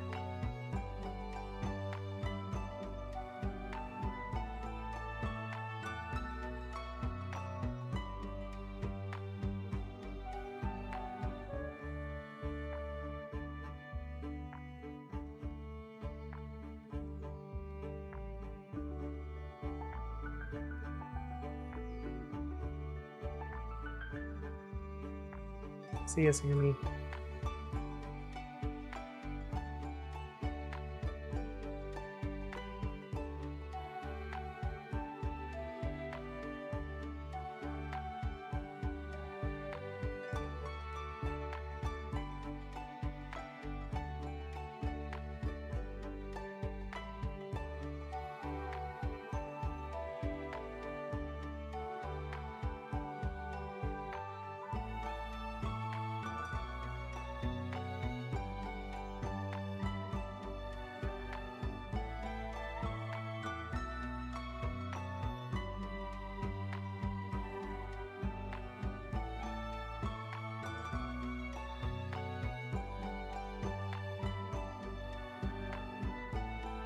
go.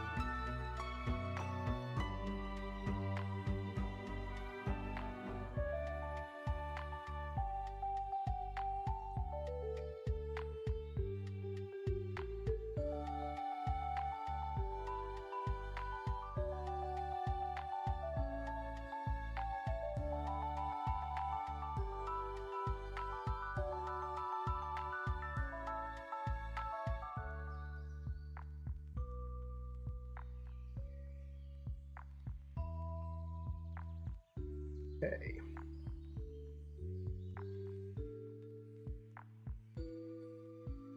Just realized some of these veins didn't go in. Should fix that.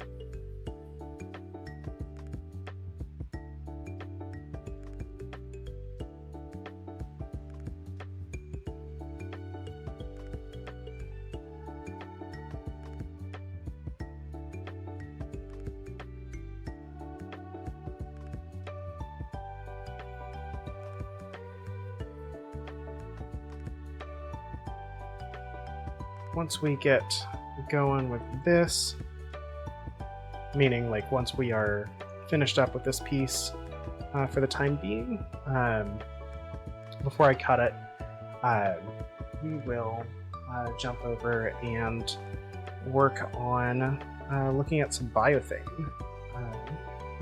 Got that in the mail, kind of wanting to take a look at it. I feel like it'd be a pretty easy like kind of side quest here. And my brain's like, my brain's not going to let me draw all these and then go over them without having some form of distraction first.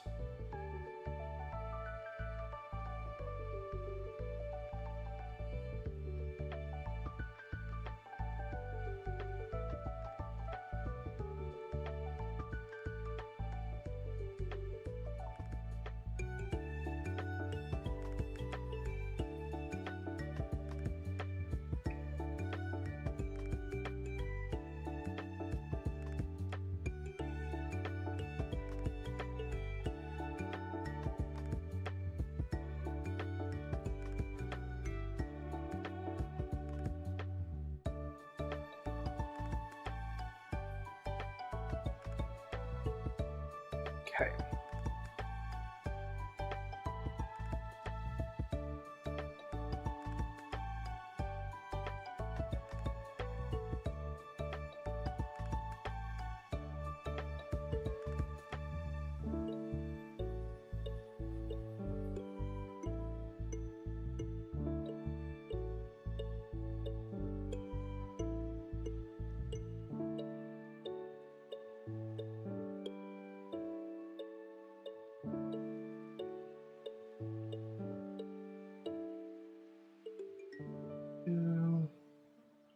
We're looking okay. Macho_main needs you to hydrate. Thank you so much for the reminder. A water bottle. I need like a sprinkler noise for that one. Like that's.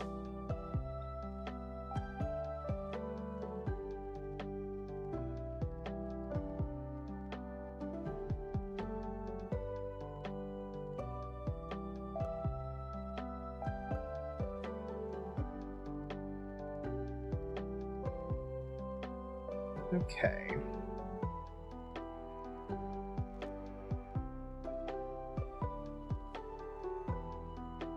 Those are all behind Ivy, which is fine.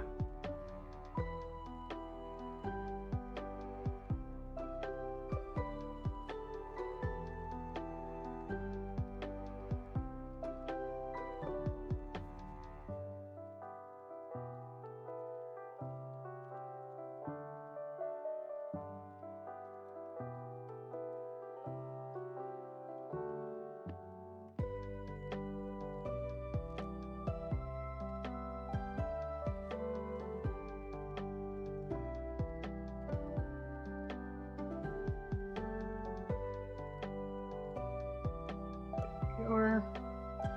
And we're just about ready to move this up a little bit.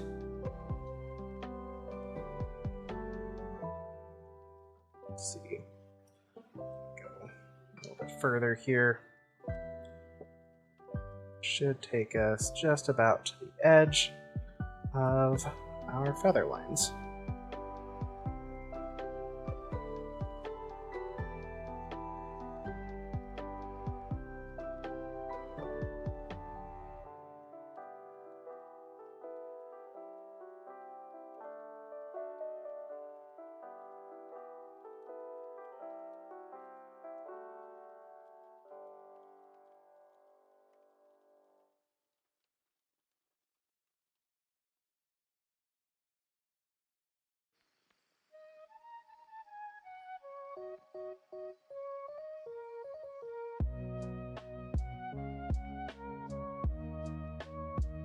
Here we go. Sorka needs you to do the can. Can you do the can dance? Can you birdie? Can you can? Dance the can for us, birdie. I don't know if I know the can. So no, I can't can, unfortunately. That is outside of my skill set.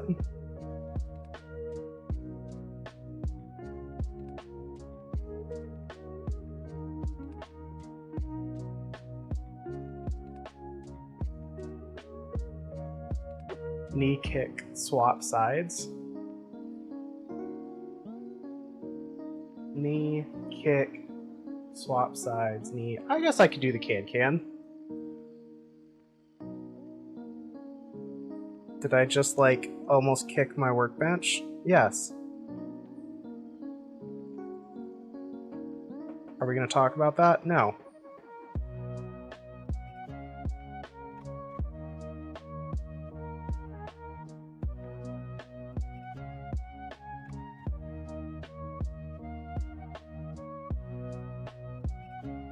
There we go.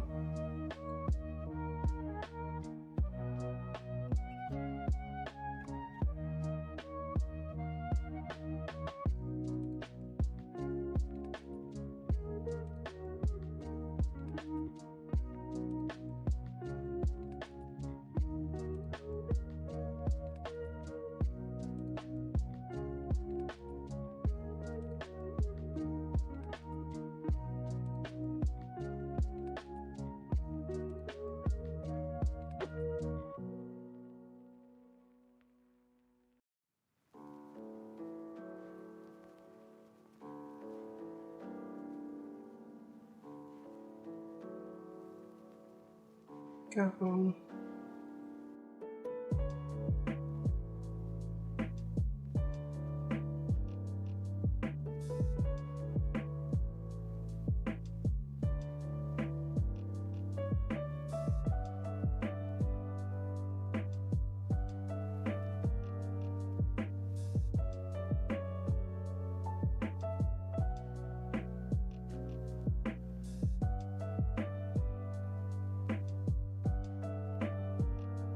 Okay. Just about done here.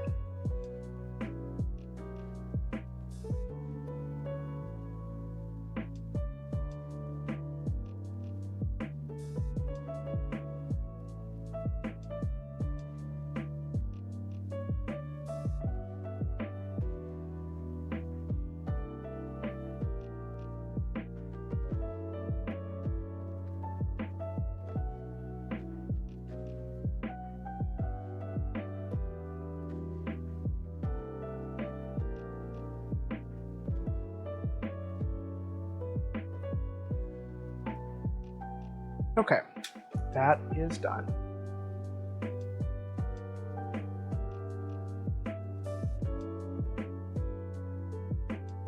Thanks for the lurk, Sorka. Sorka is a good puppy.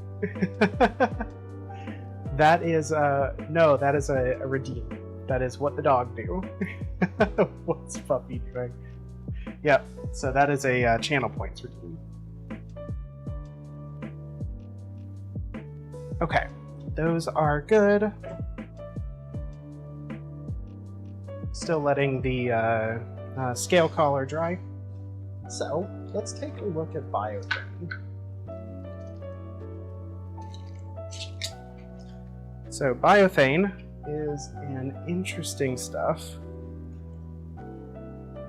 This is what we've got. This is the first bit that I've ordered.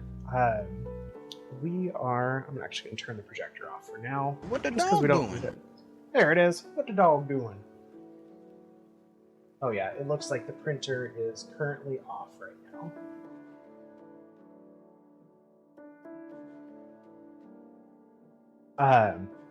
Okay. This is the first little bit of biothane. My thought is I'm just going to make a rudimentary collar. Nothing you want to refund. I don't think I can refund you points.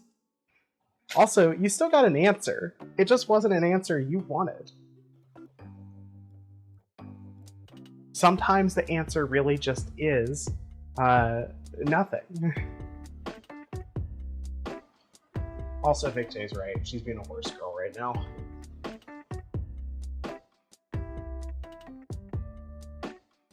Okay, so this is our biothane here. We are going to treat this, we're just going to try to make a rudimentary collar here. See if this works, see how we can make this work. So I'm going to need my, let's see, not those punches, I need my other set of punches. Over here we are.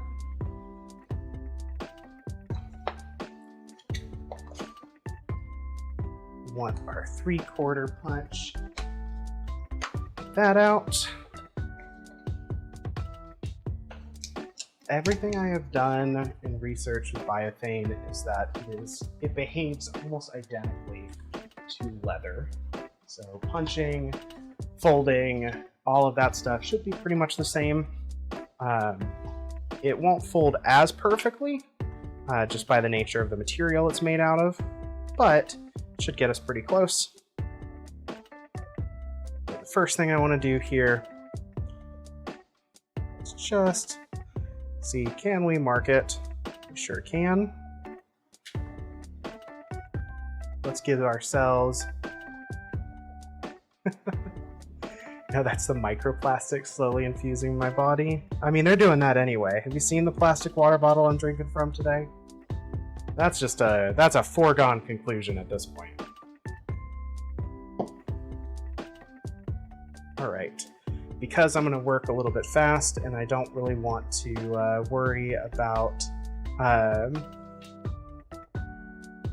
setting up the manual press. I'm just going to mute.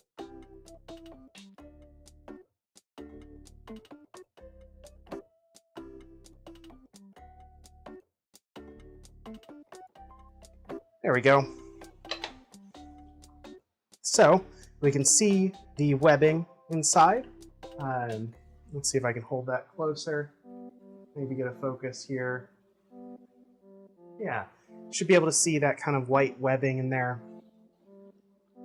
4 permabands. Oh gosh.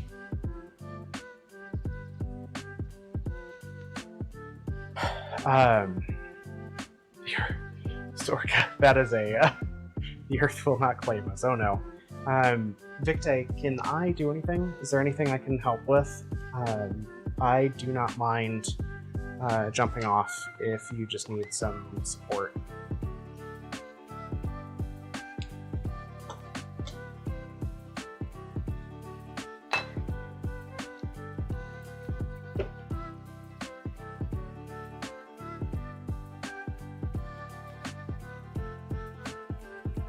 Alright, while we're waiting on that,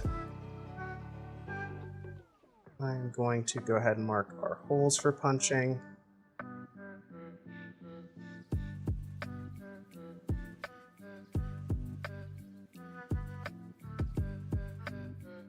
Now, because this is going to be unpadded, it's going to be a little bit different.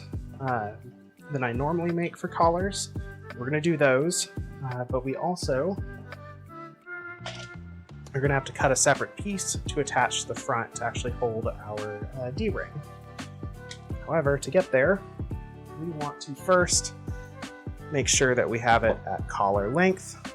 So let's say 16 inches is what we're shooting for middle ground.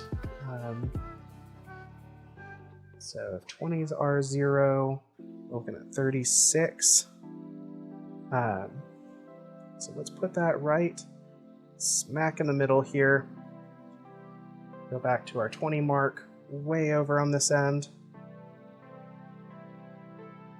So that'll be where I want to mark our buckle.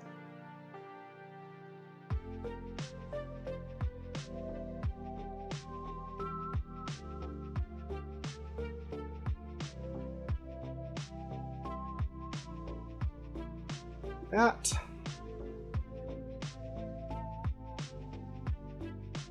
marked. I've got our cut line here. Now we just need to find our middle. So let's say 25 to 36.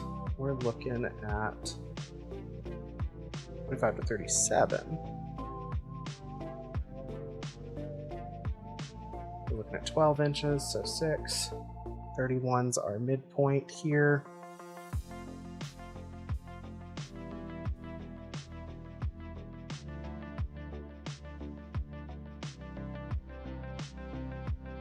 That's fair, love. If I can support in any way after work, let me know. I'm here. Happy to assist.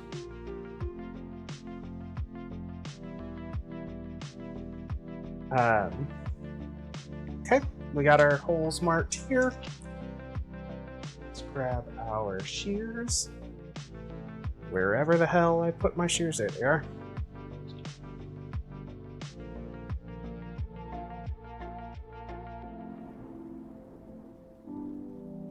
Just like so.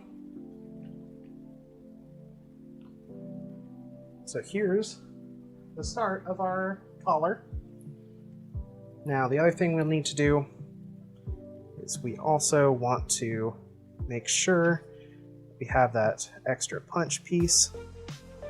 So I'm just going to mark this out again, just so I've got something to work with, because this is where I am just kind of playing this bite here. So it looks like we're just inside an inch here for our holes. So I think we're going to do this just outside the inch for that. That should be our outer piece.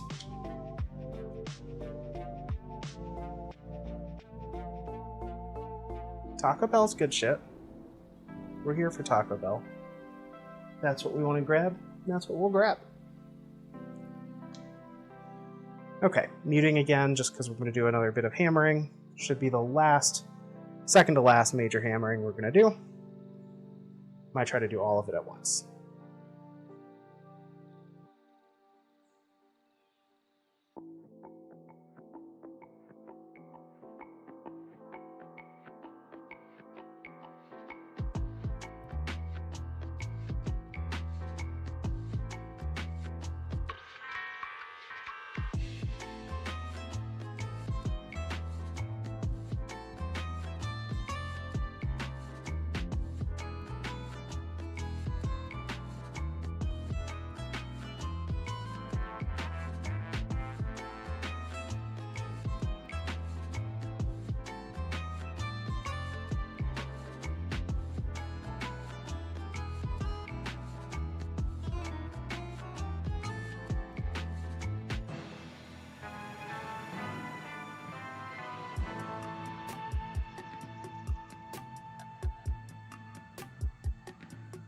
Alright, I am back.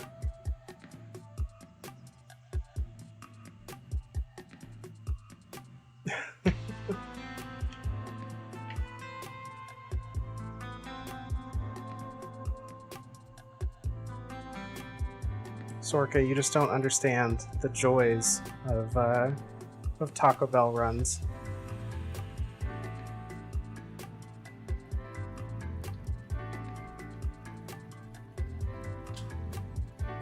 Okay. Get these holes punched. I'm actually going to go slightly wider. I'm realizing I want to compensate a bit for the bend that we'll need to do in the biothane itself to accommodate the D-ring.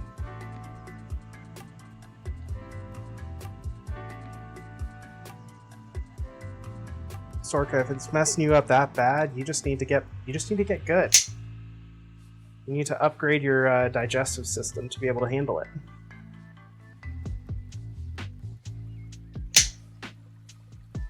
There we are.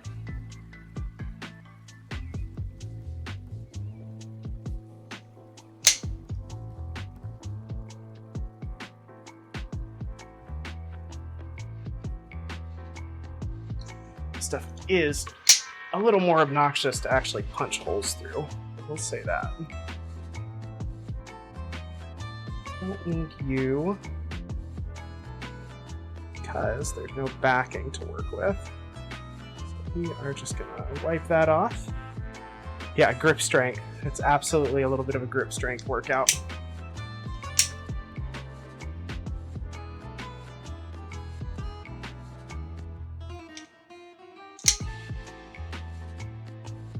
That's fun. Okay. Try that one more time here.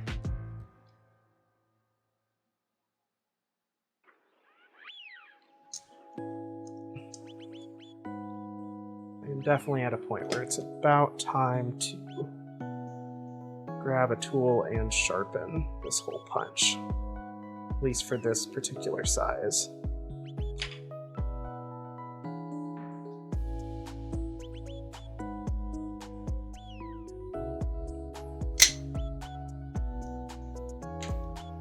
Go. Try to just clean this as we go. There we are.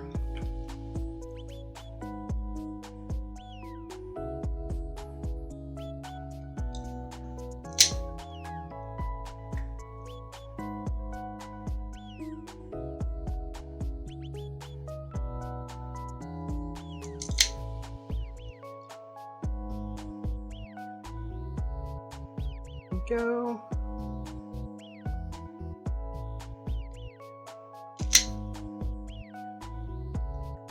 Okay. Those are punched. Now, I was doing a little bit of research on this and learned that generally we are going to want to use a acrylic finisher to finish the ends of these to make sure that the webbing is kind of covered. We can also use paint to color it. So we can hopefully mix that up here in a little bit whenever we're ready, and we can kind of finish this end here so it's a nice finished piece. But we'll kind of figure that out as we go. First things first, I just want to get some hardware on this and see how it sits. For this, I think we're going to go silver, just because I have a bunch of it lying around. And we might as well use it.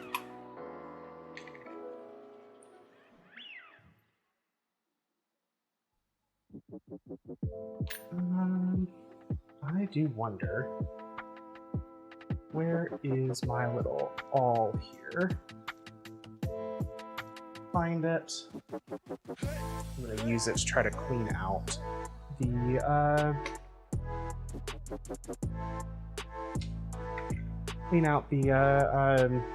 the holes here before we do anything else, just because it's bugging me a little bit. Also, I'm realizing probably adjust that a little bit better so I'm not like hunched over everything now.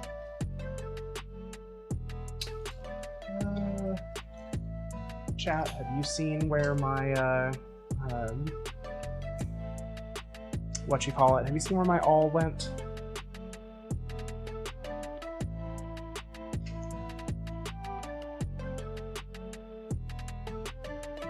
Every time I do that, I laugh at myself a little bit, but I also feel like I'm suddenly in like Dora the Explorer or something. Have you seen my awl? So this, I was using, technically I'm using, this is a tooling awl. What I'm looking for is my round awl, which looks a little bit different. It has a more finished handle. It's wood grain, and I'm really surprised that I don't see it over here. I'm wondering if I knocked it over or placed it on the absolute atrocious mess that is my desk. Free shelf of the toolbox. I can check the toolbox. Let's see. Third shelf. Unfortunately, I don't see the awl there. It's a good guess. I've definitely stored it there before.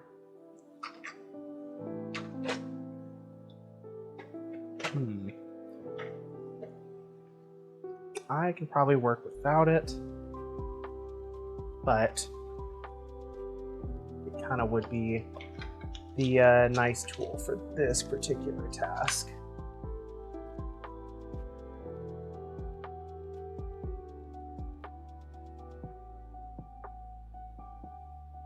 Just check over here on my desk real fast, just see if I moved it there.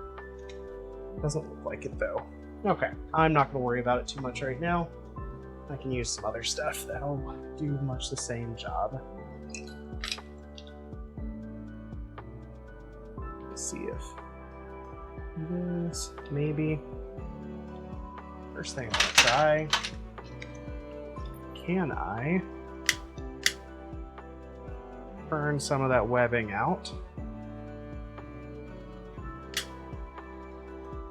Looks like I can. I definitely don't want to linger on it too much. You don't want to get that too hot.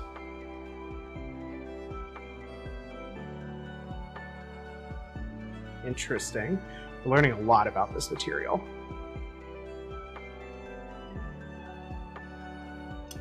Okay, that is good to know.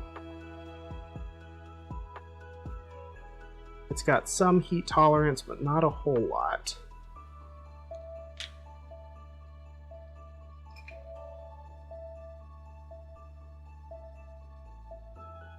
It's fine. Let's see. Could I use maybe?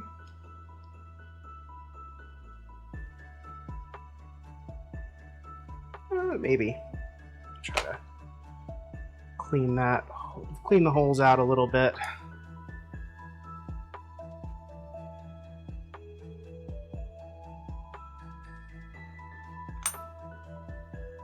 Definitely value for a little bit of heat. Just can't be a lot.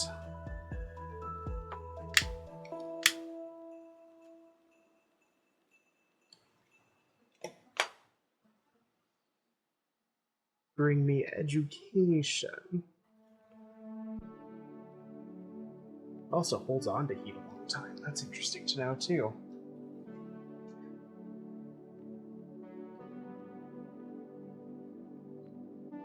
Go.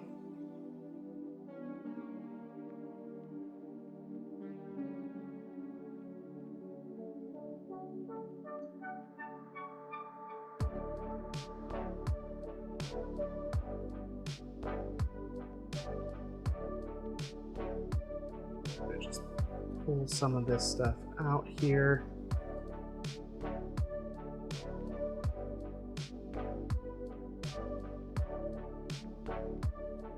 Don't know the best way to clear this fiber out. It's like the little fibers from the webbing that didn't quite cut cleanly. let's see here. See if I can widen this a little bit. Hear it out that way.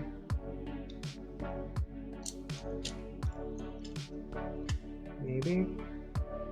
It's kind of working.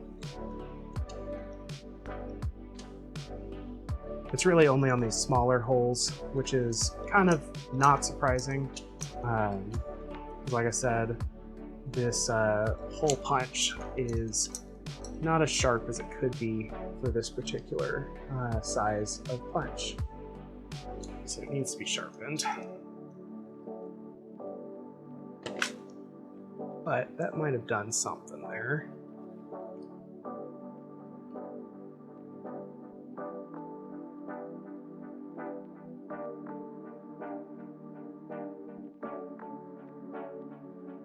Okay, let's leave that at that. Let's see what else we can do here.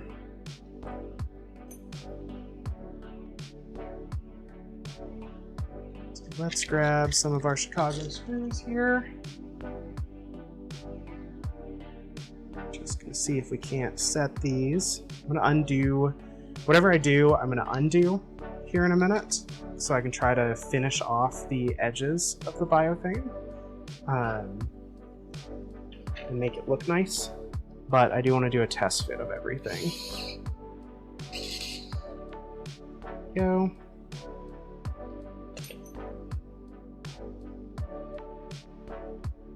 Just like so.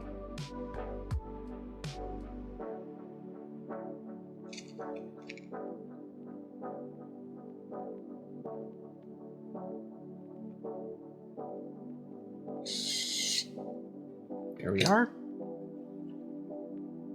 So there's our D-ring added. Like I said, we'll take this off and we'll actually finish these edges a little bit, hopefully try to make them look nicer. But for the moment, I'm just kind of seeing how this is going to fit and sit together. One of the questions I have here is how is this going to be thin enough that I can put through my center bar buckle like this. Does look like it will be, which is awesome. So I think it's generally a more secure fit this way. See if it actually wants to behave right.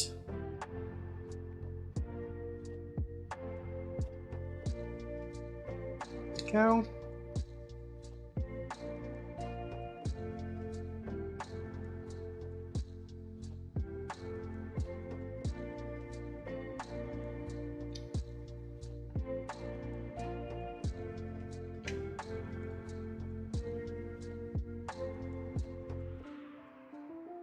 Oh, for sure. This is not one I'm making for you, mini golf. This is very much for me and educational purposes, which is why I'm just using silver. I will do a brass for yours, but I'm going to wait to make yours when the new teal comes in. So this color is called Lagoon Blue, which is a little bit different. And since we talked about making the secret cuffs, I figured I would make the collar and the secret cuffs in the same blue, which is going to be as close as I can get to your original, while still being able to use a wider biothane for the secret cuffs themselves. All right, that said,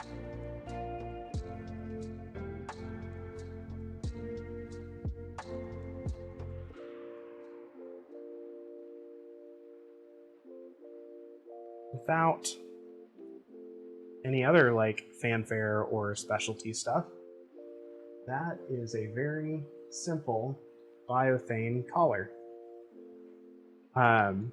Certainly more can be done. Like I said, I want to finish these edges off and see if I can do that appropriately or properly.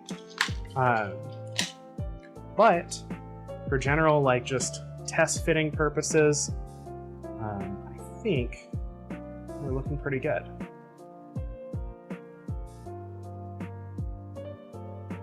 definitely meant for a neck. Yep.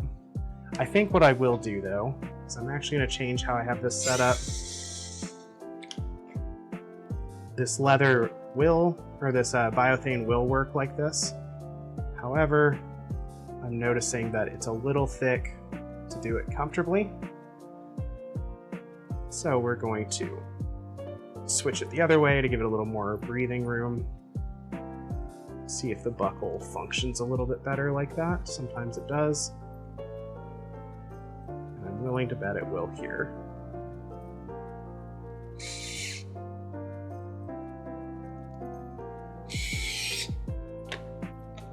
Go. Yeah. So what I would do here to kind of secure this a little bit better is I'd probably add another hole right here just to secure that nicer. But with that extra little breathing room, this buckle is going to work a lot better. Slide easier, and I can feed the tail end of the collar through a lot nicer. So yeah, that's a good simple collar. So let's see if we can't seal these ends, because that's the next big question. To do that, take one of our little mixing cups here. We're going to use this acrylic finisher, and we are going to also use some, let's see, where are you? Aha! Some turquoise paint, which almost matches this blue perfectly.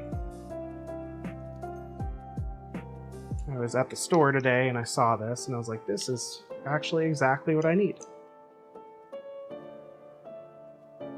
Just a little bit in here.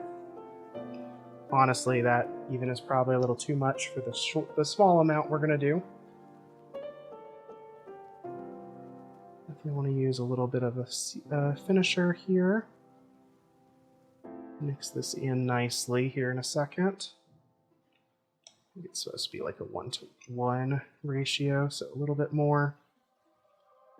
And of course, you know, can't do this without making a mess on something.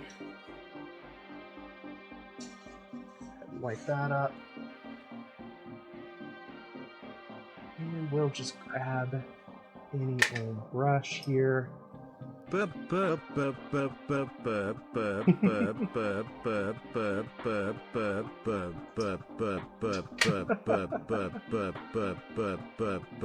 Sorka.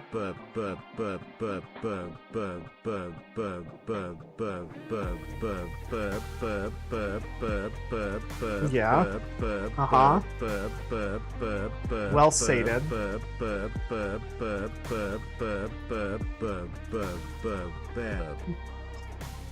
Better. That last one's always got a nice like tang to it.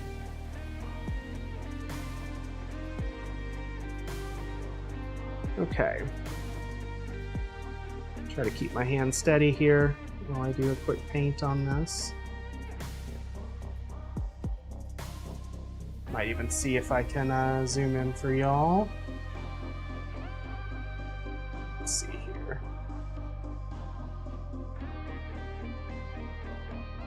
There we go. Let's see if that works.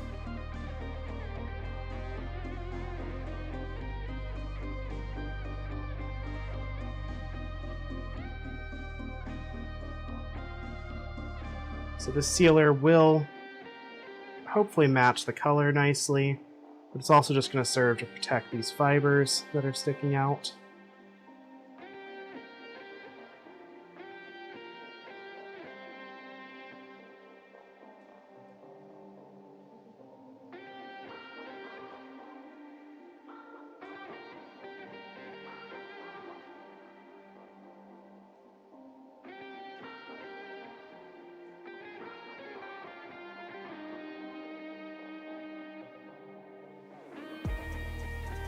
It is very up close, right?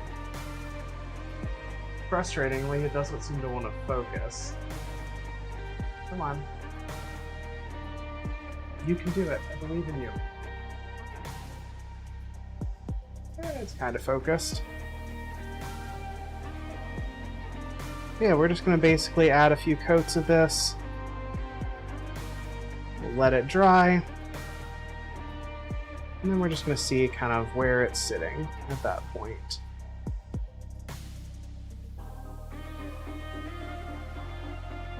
Just like that.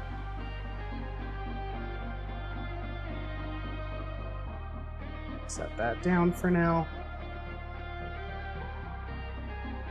Set the cup of the paint aside. Rinse my brush for now. I could do more because I still got that middle piece to do. But the truth is I kind of want to let this dry and see how it works first. So we're probably just going to let this dry. The good news is that we can jump back, should be able to jump back to our scaled collar for a minute or two.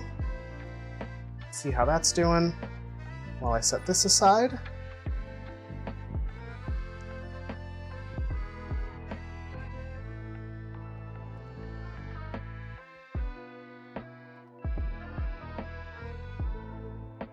Feels like this is still drying a little bit, but that nice like gold tint that we have now. And then let's see if I can maybe get a focus here. Yeah, there we go. See how it kind of like sits in the scales? I'm really excited with how this is turning out. Alright, Mini Golf, thank you so much for hanging out. I hope you have a good evening. Get some rest, okay? We'll be making your collar here in no time. Just gotta wait for the new stuff to come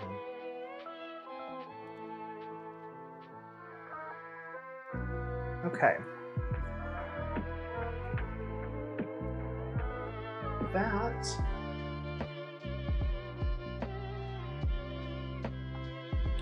at a point right now where I kind of want to...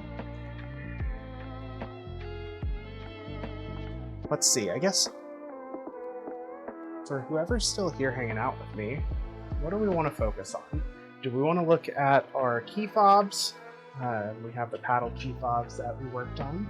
A little more work that I can do with them, but we can finish those up tonight. Or we can try working on something new. I've got a muzzle cage that I need to work on that I want to start at least like kind of paper crafting out. That'll be more patterning. It's not something I usually do on stream just because it is not as super fun until we get to the point where we're cutting leather. But it might be fun just because it's something brand new. Alternatively, we can also work on the dice tray, or we can switch back over to the corset. So there's a lot of options. I'm not super like tied to any one of them right now. And I probably won't be going for too much longer. I'll probably go maybe 30 more minutes. So, as I say that, it might actually be better for us to look at our key fobs, because I think I can get most of those done in the 30 minutes we have. And then we can come back and work on the muzzle at a later date, as well as do some of the actual tooling for the corset.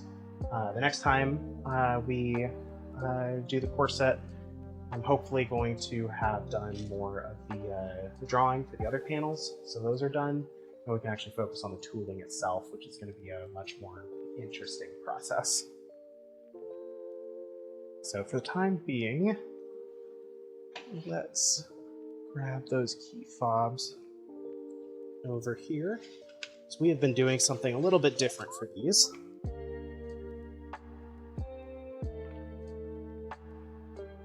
So you might notice I have a slightly different like coating on the edge of these.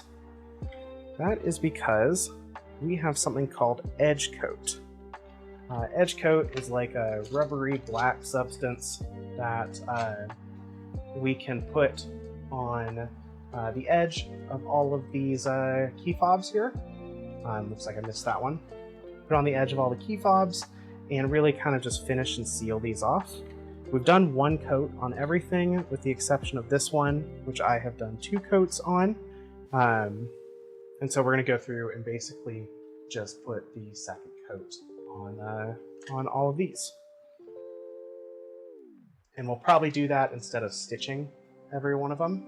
I might still stitch a few eventually, but I don't think I have to for these. These are pretty well adhered, and I worry about damaging the back end of them with the stitching.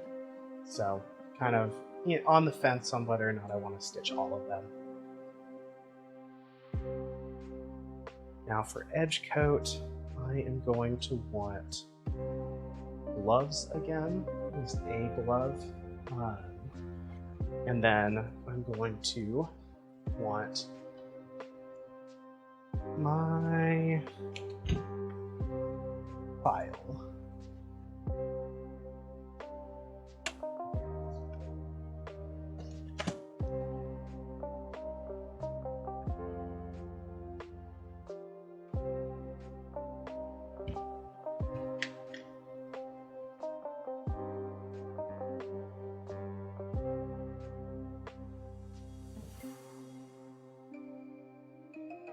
Okay.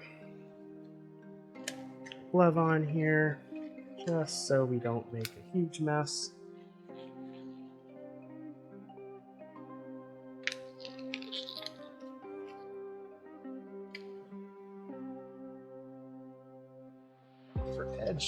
For edge work with edge coat, I use this fun little rolling pen tool.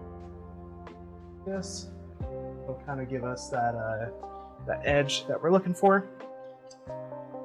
That said, first step we need to do, we actually need to sand all of these down. So we are going to do that. Before we do anything else, it should go pretty quick. I'm not doing like a heavy sanding.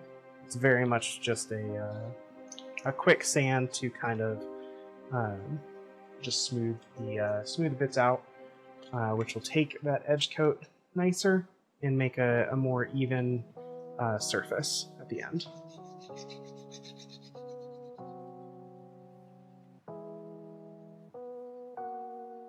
Do that.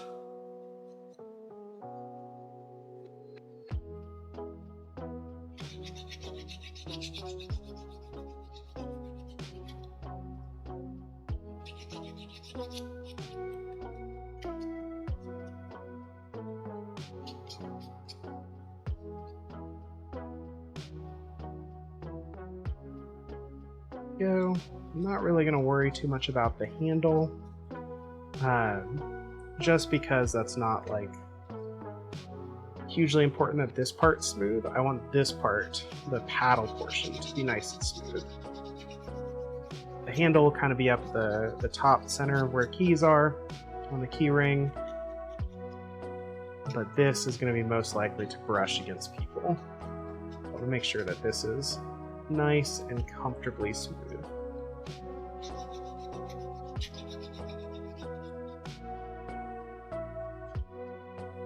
This is a process I've not done much of in the past. I usually just do burnishing instead. However, it does make for a really nice finish. And in this case, since we've got painted pieces that kind of show through on the edges sometimes, this sort of coat can actually be really good at just kind of making things look a little more uniform.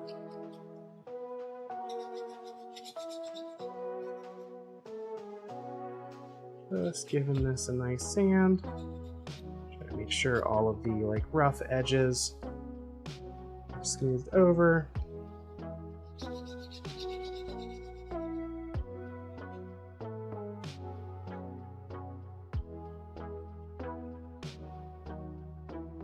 Go.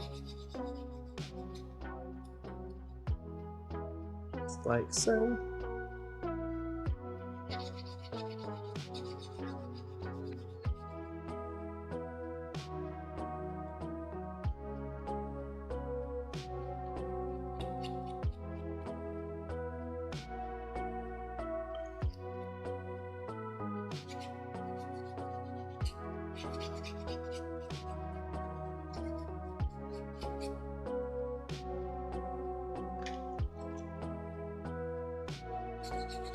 I need to start working on some of my bigger items again. I need to restock some of my floggers since I've sold them. And I need to also finish up a few of my other items. One of the things that I need to work on probably next week, so don't let me forget, is I actually need to work on the harnesses again. I have some harnesses. We're actually going to work on a harness tomorrow. I have a custom commission for one that is going to look like a harness that, you know, they've given me a reference for. But we are going to work on that, so we'll probably get some leather cut. Hopefully do that tomorrow. I'm still waiting on size estimates or measurements for that, so we'll see. Hope is to get that started. There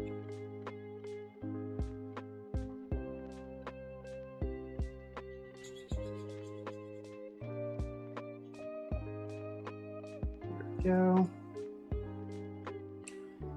So I'm just going through and sanding everything. I just figure that's a little bit easier.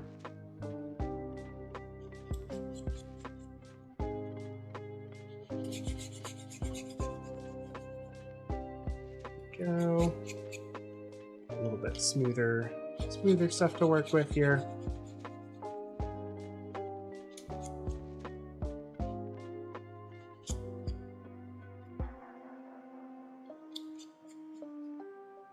Just giving this a nice smooth finish. So you go back over it and hopefully get an even nicer finish from it. We are.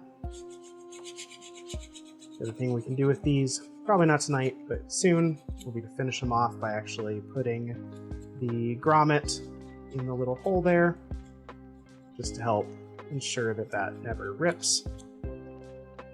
And then these are pretty much done.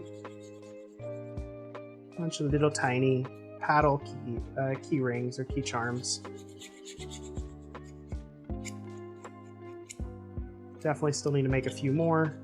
Want to make some with the with sayings or names. See how they stamp. If they stamp really well, I might be able to do them. Do that in person at like a festival or a market, and have you get like a customized name on it or something, which could be fun. But that's just a thought. First, we'll see how these finish up to begin with.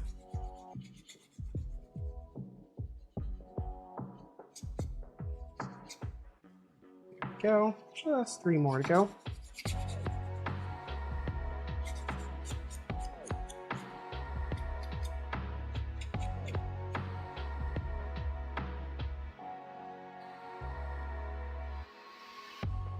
There we are.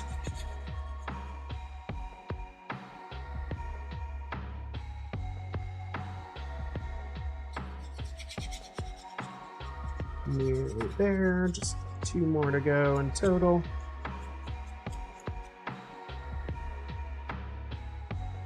And we go through and add the paint on all these. Or I guess the coat. Again, just checking to make sure it feels smooth, nice. This one I still kind of want to go over with a UV paint. So I've done that with a few of the other ones. In this one, the purple is really dark, so I think going over with a brighter UV purple might just make it pop a little bit more. Okay.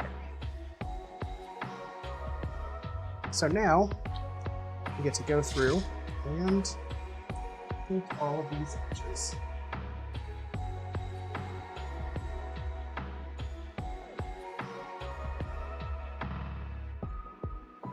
So these little tools are really cool because you just kind of dip them in this coat. It's a very like viscous solution. So they really just kind of go over it. And the solution kind of sticks to itself pretty well. So you get a nice, shiny, fresh coat.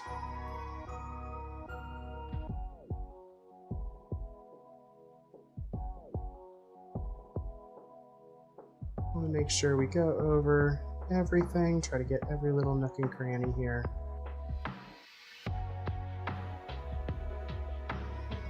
Do a careful rotation. Not super concerned about drips or anything, because this stuff is kind of so viscous that it just doesn't want to leave the surface once it's on a surface.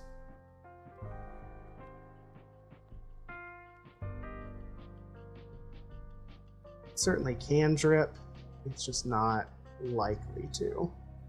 There you go. That's one painted. We'll hold on to it for just a second. Then I'm basically just going to kind of plop it down here. Might do that just to help that lay flat. The trick and the challenge here is just trying to do it in a way that doesn't get any edge coat anywhere. Find sometimes just kind of dropping it works. Inevitably, I will get edge coat somewhere on me. In this case, I just got a little bit on my arm when I reached over the bottle. Hi Matcha, thank you so much for the head pats. I offer head pats in return. Pat, pat, pat.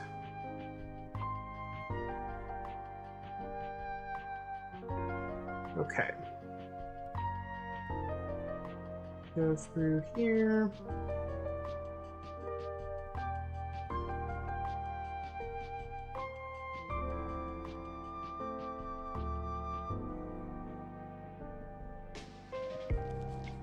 Matcha, what are you up to this evening?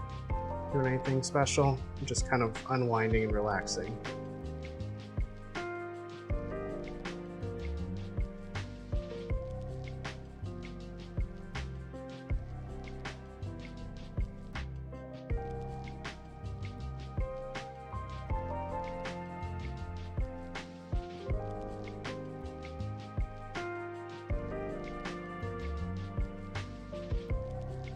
Just unwinding. That's fair. How's Otto doing this week?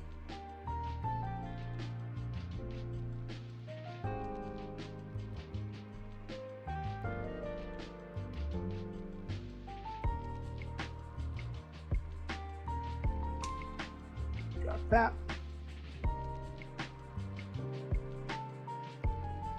You have a relevant head pat meme and ready? Awesome.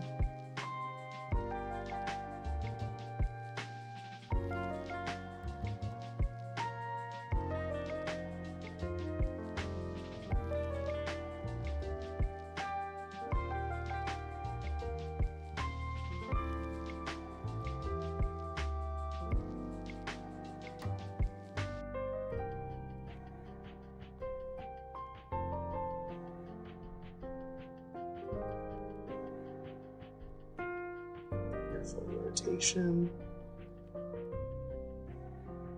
The main thing I don't want to do here is get edge coat on the faces of the leather.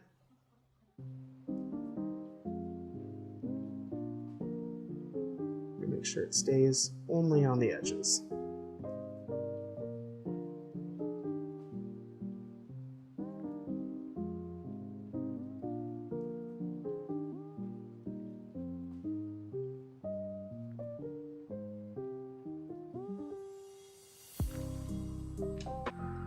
Go. He's doing much better. I'm so glad to hear that.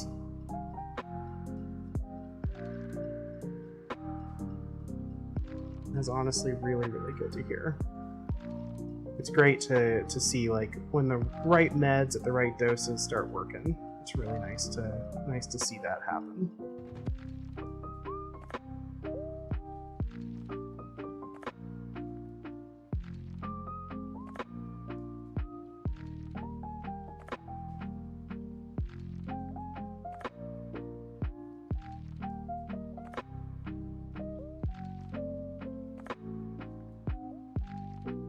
Go.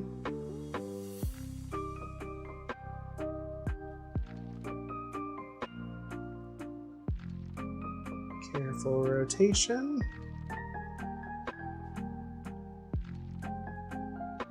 It's gone back to being a little shit with attitude.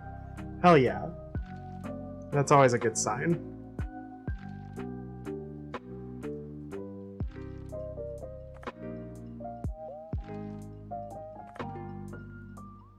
That's how my dog often was.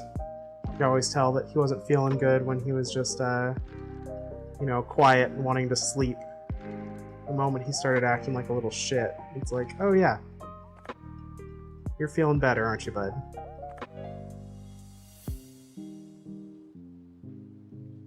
Okay. There we go. Making some progress here. Got 4 of them done. We got like, I think 11 in total.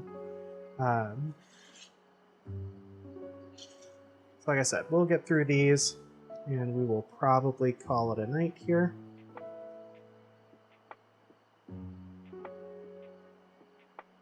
And it'll be a slightly shorter stream, only about 3 hours instead of my typical 4. But I'm okay with that. It's the fucking terrier attitudes. Damn right it is.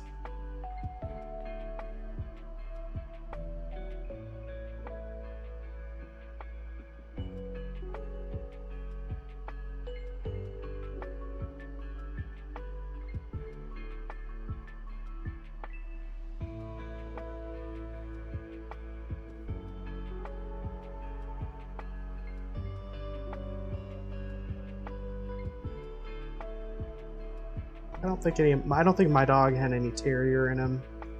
But he did have German Shepherd and Black Lab, which is just like larger dog little shits. Especially the German Shepherds. Okay. Sir, you're 14. You don't need to try to fight God. Oh no. That's the truth, though.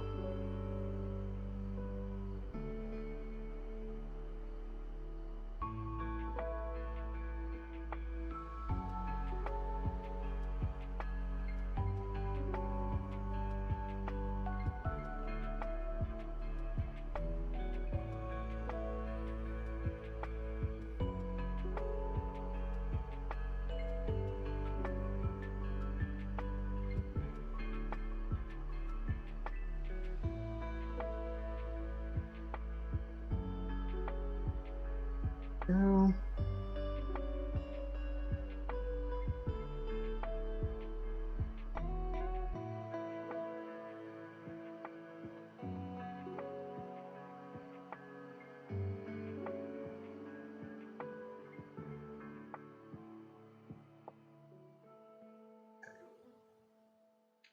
Go.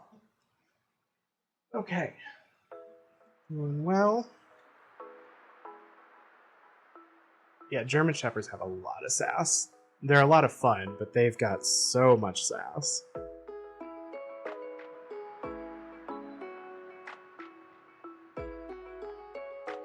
They got the sass, and then they're also like mama's boys. So they're a lot of something.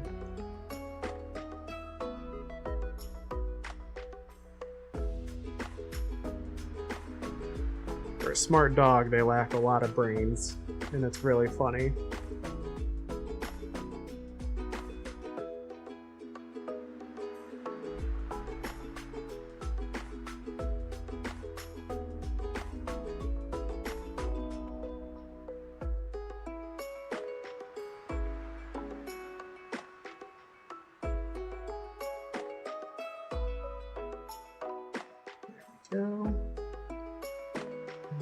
nicely here.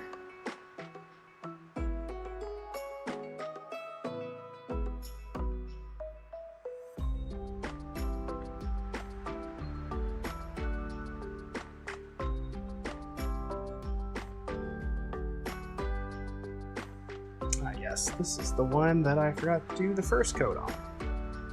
We'll see how this goes.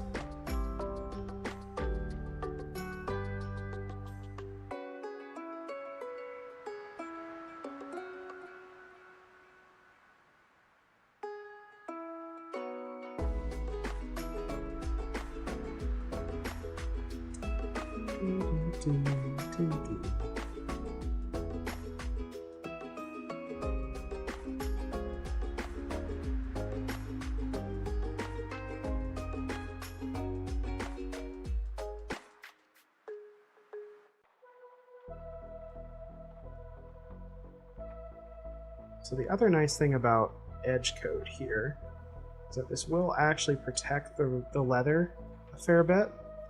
I don't use it much on other products or other projects because it can kind of be a pain in the ass to work with.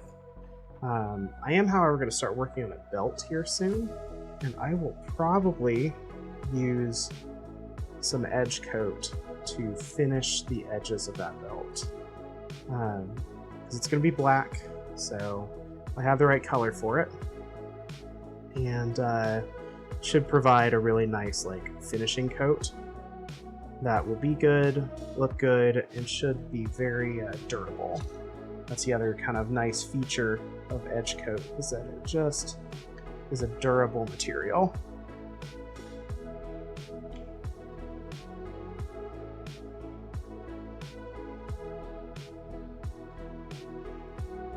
Also, I hadn't used this bottle of coat in so long that when I went and opened it for the first time for this project, the entire upper layer had completely dried and rubberized into this one solid mass that I had to peel out of the inside of the jar.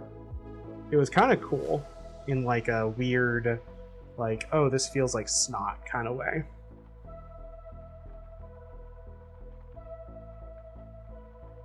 It was very latex fetish coated. That's what it was. It felt very much like latex goo stories.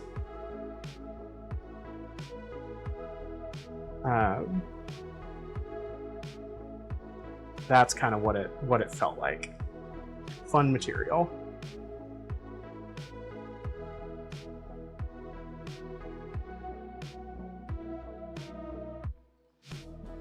Just a little bit here.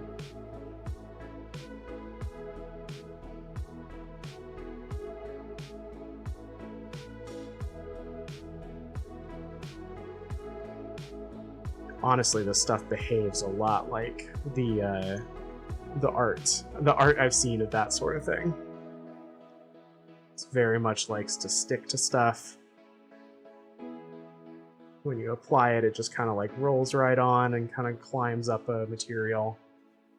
It's kind of unique stuff.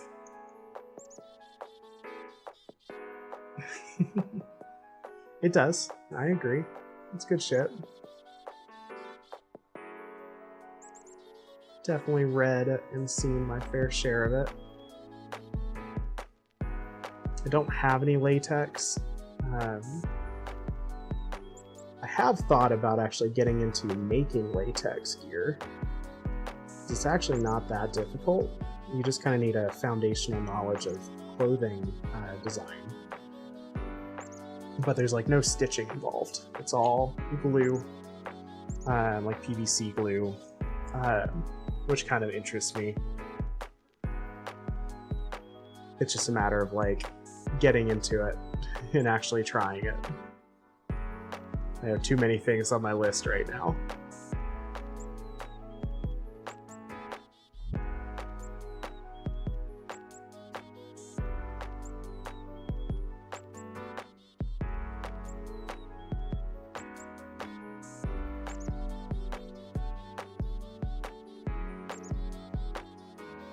Go. Careful, careful rotation. My first little bit on my finger just there.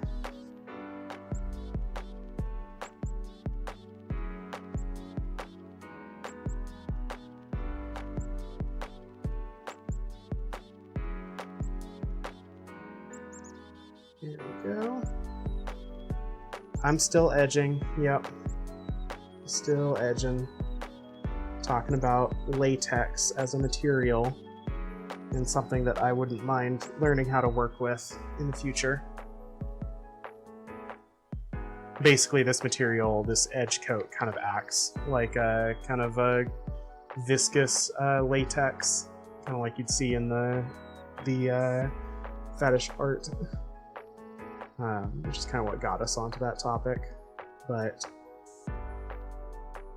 yep, still edging.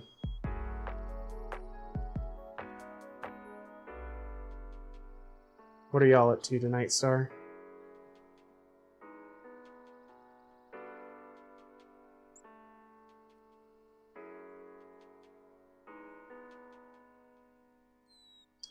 Oh, Star, before I forget, I got notice that the vendor applications for the punk rock flea market just opened up. So I haven't put an application in yet, but I'm thinking about putting in an application for a booth. Oh, nice. Just kind of unwinding and relaxing before bed. Yeah, I really want to do it. I think it would go well. I don't think I have enough material to go for the full, like, 3-day event. I just don't have enough inventory, I don't think. But doing 1 or 2 days, I think, would be a very doable thing. And I think would be a lot of fun.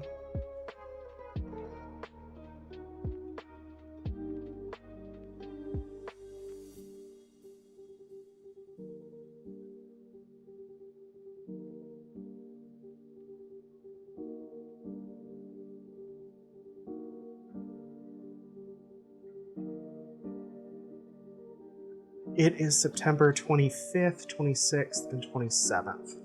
So still a little ways out. But it is like Friday, Saturday, and Sunday in Seattle. If I do it, I'll definitely be looking for some help. If I do 1 or 2 days, Victor and I might try to make Friday and Saturday happen, since that would fall on her weekend. But you know, no promises there. It all depends on just when people are free and available. So I just got to do some calendar checking.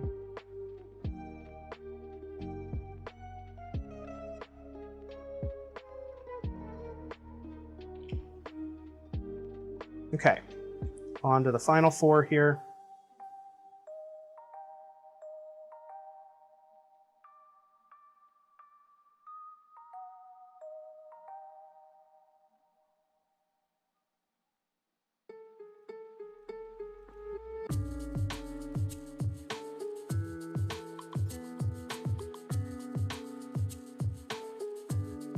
Once we finish these 4 up, I'm going to find somebody to raid. We'll call it a night.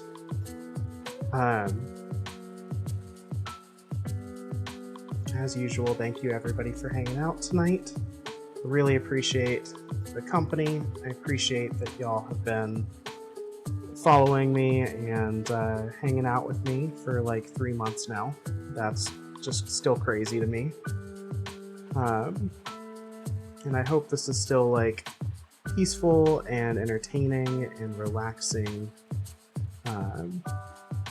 because I certainly find that to be the case for my side of it. Okay.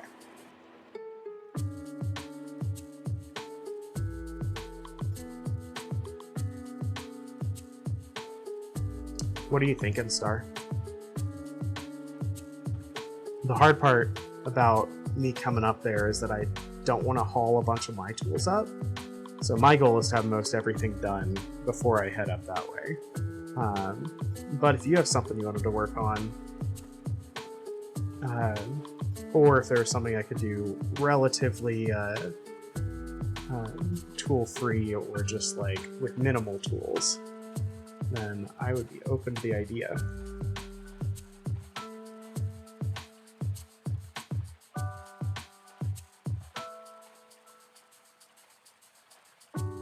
But yeah, I'll keep y'all updated. I would love to be up there and to make the punk rock flea market happen. It was fun to go that one time. It'd be even better to be able to vend it. All right, 2 more.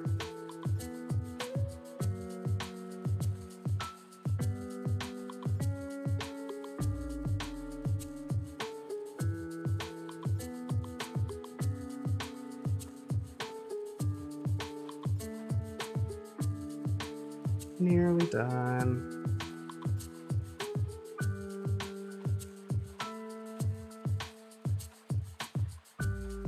Rotate it like a shark.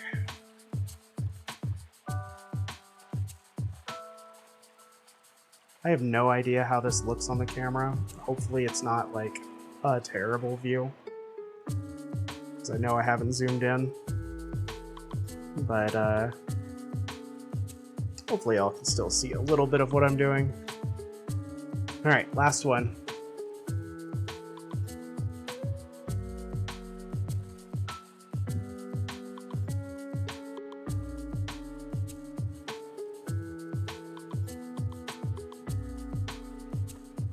Get a bunch of stuff lasered out. Yeah, that's true. I did just pick up a bunch more flat rounds for laser engraved drink coasters. I'll probably have those done by the next market, but those would absolutely be something we could laser out and then just do the paint or the dye process to kind of finish them off. It'd be a lot easier. Same with boot charms. I could always just bring a whole host of boot charms in my paints and we just go to town on finishing a bunch of those. There's a whole bunch of those. There's like a whole bag of them that I haven't finished yet because I've been focused on the pride flags. Ah, I'm being scanned. What sort of burb am I? Oh, looks like we're ending the night out on a scrungly seagull. I feel that. Feels like a scrungly seagull kind of night. But with that scan, we are actually done with the edge coat on all of this. They're looking good. I'm gonna let them dry for a little while. Yeah, it feels very apt, right? Thanks, y'all. I'm gonna see what we've got, who we've got to raid. Yeah, feel free to text me about it. See who's on right now. Let's see. Ooh, Beelzebooty's a really fun one. They're playing Pal World, which I've actually wanted to see 1.0. So we might just drop into them. Feel free to just stay high, even if you have to, move on or finish up for the night, do other things. But thank you everybody so much for hanging out. Thank you for being here and for all the support, subs, the gifts, everything. Y'all are truly amazing. I really, really appreciate it. We have unlocked the giveaway for this next month. Well, this month, but we'll be doing it next month. And we're just trying to get more stuff to give away. So with that said, jump in, raid with me for a little bit. And we'll see you next time. I'll be on tomorrow, 7 o'clock, like usual. We'll be doing stuff from the commission queue. But yeah, have a good evening, y'all.